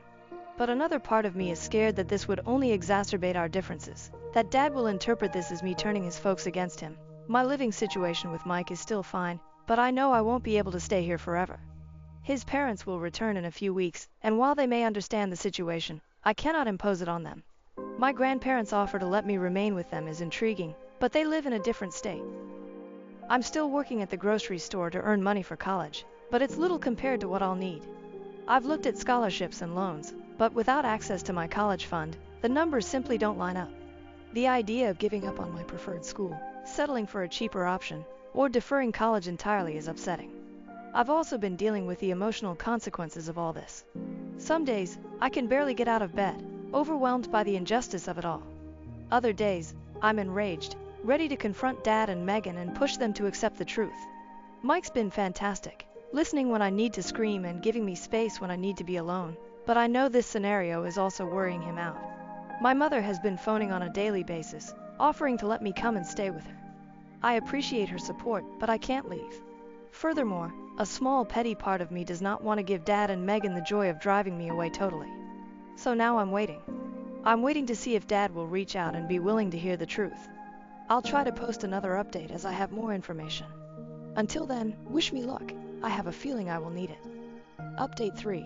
It has been 3 months since my last update, and the issue has drastically escalated. I'm still absorbing everything that has happened, but I'll attempt to explain it as simply as possible. Brace yourselves, for this will be a lengthy one. I received a call from my father about a month after my grandparents issued an ultimatum to him. His voice trembled, and he sounded like he had been crying. He asked if we could meet in person because he wanted to tell me something important. I was nervous, but I agreed to meet him at a nearby coffee shop. When I saw him, I hardly recognized him. He appeared to have aged years in just a few months, with dark circles beneath his eyes and a disappointed stoop in his shoulders. As soon as we sat down, he burst into tears and begged for my forgiveness. He said that he had found the truth behind Megan's falsehoods. Apparently, she had been cheating on him with her ex-husband, Jack, and Emma's father for several months. Not only that, but she was pregnant, and the timing indicated that the baby couldn't be my father's. Dad overheard Megan on the phone with her ex, discussing their future plans. He didn't get the complete picture from that single talk, but it was enough to raise his suspicions. He began paying more attention, seeing contradictions in Megan's stories and actions. The final piece of the puzzle fell into place when Dad arrived home early one day and discovered Megan and her ex in a compromising position. When challenged, Megan did not instantly reveal everything. Instead, she attempted to deceive Dad, claiming that he was hallucinating and that her ex was only there to talk about something concerning the children. But Dad wasn't buying it anymore. He wanted the truth, and what he discovered was far worse than he had anticipated. Megan and her ex had reconciled a few months earlier, allegedly over difficulties with Jack and Emma. One thing led to another, and they began an affair. However, as the truth developed, it became evident that Megan's dishonesty extended beyond the affair. She stated that she had been dissatisfied in the marriage for some time, feeling as if she had rushed into it without properly moving on from her previous relationship. Instead of dealing with these concerns honestly, she tried to exploit the situation to her benefit. Megan admitted that she viewed Dad's college fund for me as a danger to her financial stability. She didn't have direct access to it, but she had been gently encouraging Dad to consider utilizing the money for other things, such as home renovations or family holidays. Her strategy was to progressively drain the fund while protecting her own financial position. The bogus accusations against me were part of the plan. Megan attempted to downplay her role in it, claiming that she had felt uncomfortable around me at times, but admitting to exaggerating and distorting incidents to cast me in a negative light. Her purpose was to create space between Dad and me so that I wouldn't interfere with her plans. When Dad confronted Megan with all of this, she did not even have the decency to seem embarrassed. Instead, she tried to create a fresh falsehood, alleging that her ex had misled her and that she was also a victim. She cried and claimed she had made a mistake, but she still loved Dad. But the play broke apart when her ex, enraged at being thrown under the bus, revealed Dad text messages and emails confirming Megan's willing participation in the affair and manipulation. Some of the conversations contained details about their future intentions, such as how they would manage the divorce and share assets. The cruelty of it all was overwhelming. Megan had not only abused Dad's confidence through the affair, but she had also deliberately worked to destroy his relationship with me and ensure her own financial future at our expense. She'd exploited Dad's fears and desire to make his new marriage succeed, all while planning her exit strategy. Dad was a disaster as he told me everything. He kept apologizing, saying he knew he didn't deserve my forgiveness but hoped that one day I would be able to trust him again. He informed me that he was filing for divorce immediately and would do all in his ability to make things right. The divorce process has been a nightmare. Megan, recognizing her scheme had failed, is now attempting to collect as much as she can before the divorce is official. She claims she is entitled to half of everything, including the house and her father's retirement money. Dad filed for divorce as soon as he learned about Megan's infidelity, but the legal process takes time. We've gone through numerous preliminary hearings and failed mediation attempts. Our lawyer estimates that it will be another 6 months to a year before everything is finished. Fortunately, the evidence of her infidelity and deceptive behavior is working in Dad's favor. In our state, while infidelity does not immediately prevent a spouse from getting alimony, it is considered when spousal support is determined. The judge has been unimpressed by Megan's assertions, especially considering the existence of those damaging text messages and emails. Megan's pregnancy has complicated things. She's attempting to use it as leverage, implying that the baby could be Dad's after all, and that he should not abandon his child. However, considering the timing of her affair and Dad's proof, it's extremely unlikely that the baby is his. Dad's lawyer has urged him to obtain a paternity test once the baby is delivered, but Megan can't use the pregnancy to her advantage right now. Megan could not directly access my college fund, but she had been asking Dad to take money for other family expenses. Dad, eager to keep the peace and believing Megan's falsehoods about me not worthy of the money, had agreed several times before. He pledged to replace every dime, even if it meant working 2 jobs. The most annoying element is Megan's continued attempt to manipulate everyone around her. She informs Jack and Emma that Dad is attempting to steal her baby, that he is abusive and that they must testify against him in the divorce process. She's contacted family members, telling them about how she was misunderstood as a wife who made a mistake but deserves another opportunity. She even had the guts to contact me and cry, claiming that she never intended for things to escalate and that she was simply terrified and bewildered. She tried to persuade me that if I told Dad I forgave her, maybe we could all be a family again. The manipulation was so clear that it was almost funny, but it still left me sick to my stomach. Jack and Emma are stuck in the middle of a nightmare. They'd been spending more time with their dad recently, unaware that their parents were rekindling their love behind my father's back. When everything was revealed, they were devastated. They've contacted me and Dad, apologizing for not standing up for me and saying that Megan had also supplied them false information about me. Megan had informed them that I was jealous of them and attempting to undermine their relationship with Dad. She had convinced them that I was unstable and potentially aggressive, which is why they avoided me in the last 3 weeks before I went. Learning the truth has been devastating for them, and they are still trying to accept who their mother truly is. Dad has attempted to make apologies in every way he can think of.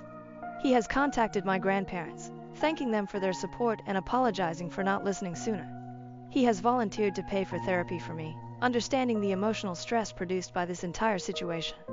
He's even trying to make amends with my mother, admitting that his terrible decisions have placed an unfair burden on her. I'm still trying to digest everything.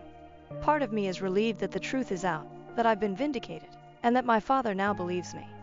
But another part of me feels angry, mad that it took this level of betrayal for him to realize the truth, angry that I had to go through months of suffering and uncertainty because he couldn't trust his own kid over a lady he'd only known for a few years.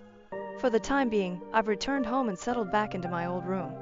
It is weird to come back here, knowing everything that has transpired. Dad and I are walking on eggshells around each other, unsure how to repair our connection. We're going to begin family therapy shortly, hoping to work through some of the hurt and mistrust that is built up. My college plans are back on track. Dad has pledged to do whatever it takes to get me into my ideal school, and I'm cautiously optimistic about the future.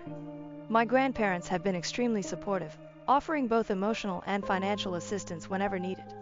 The legal battles are not done. Megan is battling tooth and claw for every dime she can obtain, prolonging the divorce procedures with unrelenting demands and allegations. Her counsel has attempted to portray her as a caring wife and stepmother who made a single mistake, but proof of her deceptive behavior is jeopardizing her case. Dad's lawyer has been advocating for a fair yet strong settlement. Megan's infidelity and intentional deception make it unlikely that she would receive the wealth she was hoping for.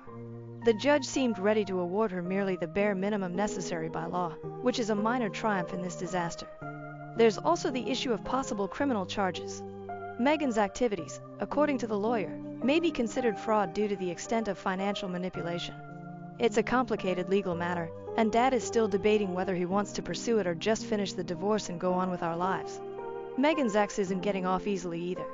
His involvement in the affair and subsequent manipulation has been revealed, and he is now facing legal consequences.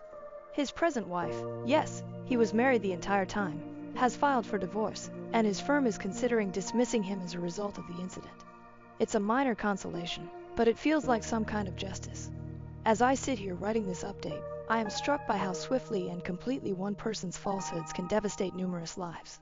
Megan walked away from the disaster she caused without looking back, leaving the rest of us to pick up the pieces. It will be a long road to recovery for all of us. I have no idea what the future holds, but for the first time in months I feel like I can breathe again. The truth is out, my name has been cleared, and I have my father back. Even though our relationship is tenuous right now, it is more than I could have hoped for during those dark days when I felt I had lost everything. Thank you to everyone who has followed my tale and offered their support.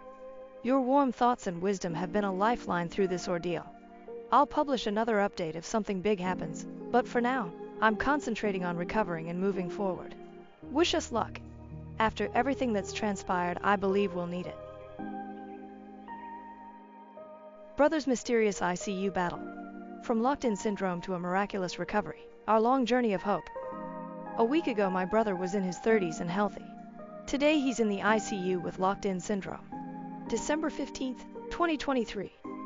The stroke doctor is concerned it may be locked-in syndrome, anyway. The original neurologist and attending physician basically made us believe there was no hope he was in there at all anymore. Yesterday, the stroke team came in and assessed him, and that's where the new diagnosis theory came from. I don't know if I believe it or not. Is it good if he's still in there? Or is it cruel to even want that? We don't know if he'll ever get better. Very few people recover from LAS. He has an ongoing infection and inflammation in the brainstem. We don't want him to live in storage in a care home for 30 years, vented, unable to move or communicate, just existing instead of living. But how do you pull life support from someone who may be conscious, and can you even do so, legally? Or he may get a blood clot from being bedbound, or pneumonia, or the COVID the family just tested positive for. He had no health problems at all a week ago. The last few years have been the happiest of his life. It just doesn't feel real. Relevant comments. Comment 1. Hey OP. I have worked with many locked-in patients. It's a fate I would never wish on anyone. Diagnosis is hard because it's effectively a diagnosis of exclusion. If it's true, textbook locked in, the clearest supporting presentation is if the patient can constantly move their eyes up and down, not side to side, to command. The difficulty lies in that real people aren't textbooks. Plus, there are so many confounding factors that it can make it hard to say with certainty if a patient is truly locked in.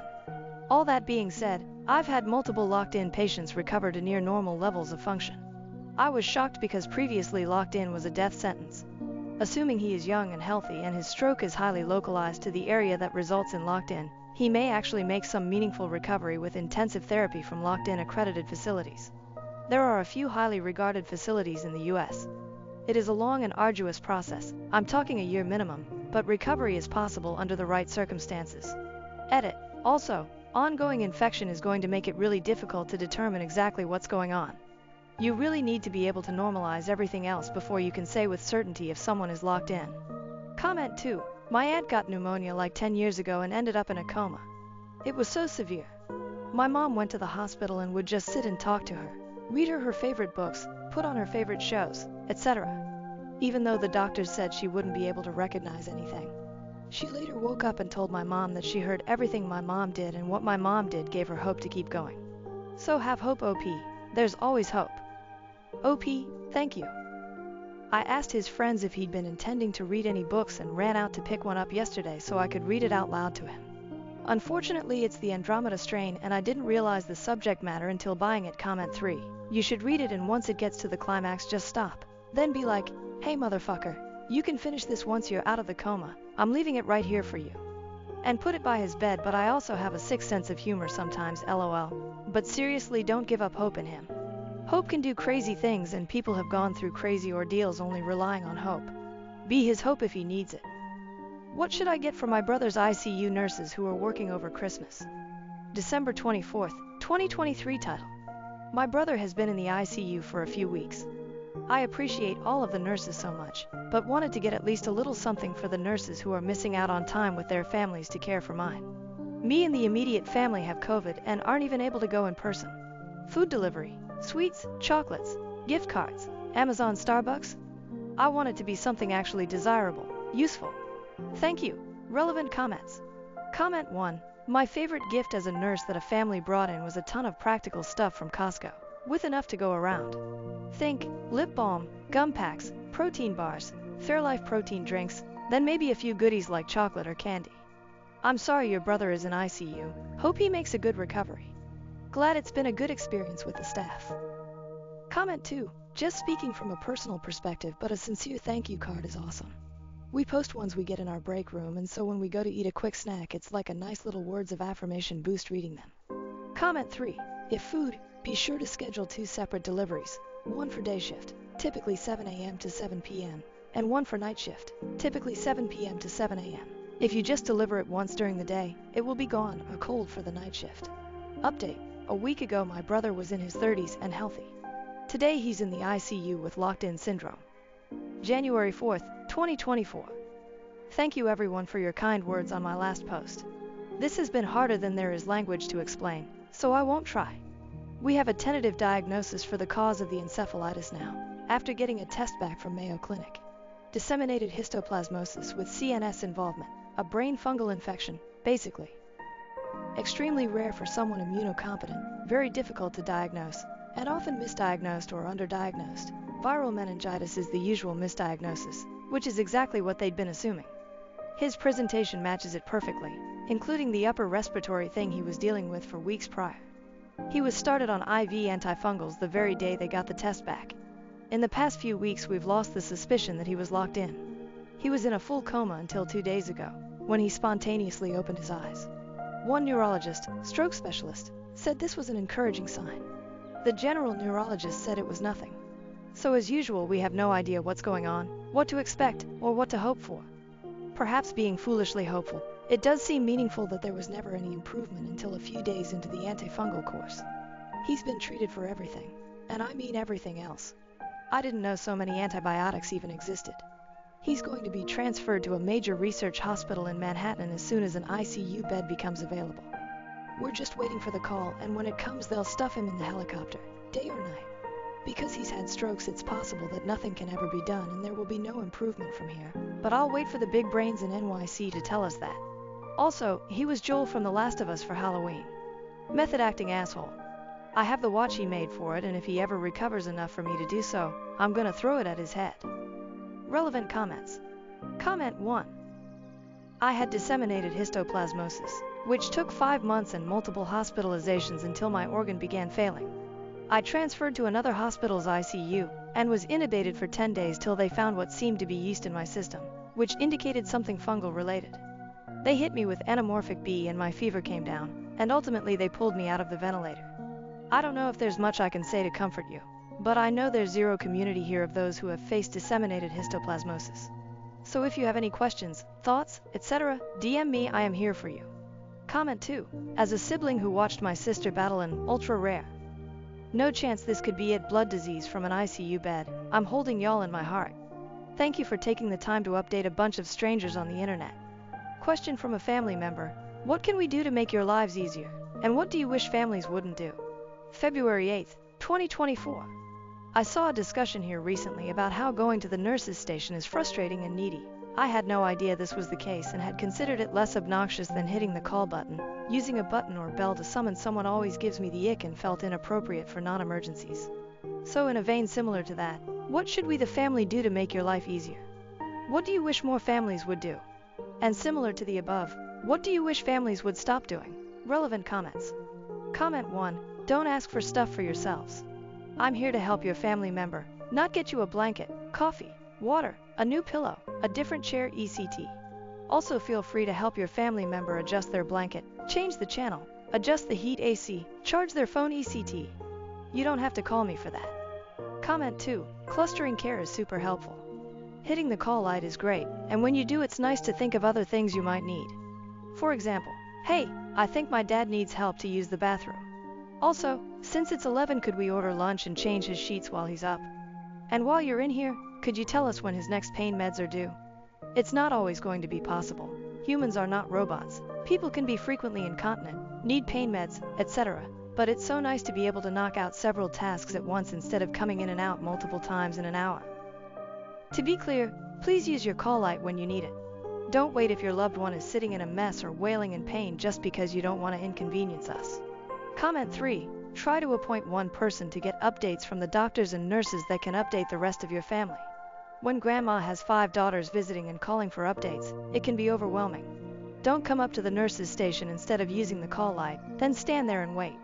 Don't order DoorDash and expect staff to run around looking for it or bring it to the room right when it arrives. Update. I wanted to give an update to my 2 posts from earlier this year. I know a few folks reached out to me. I'm sorry for not responding, as I wasn't in a place at that time to really do so.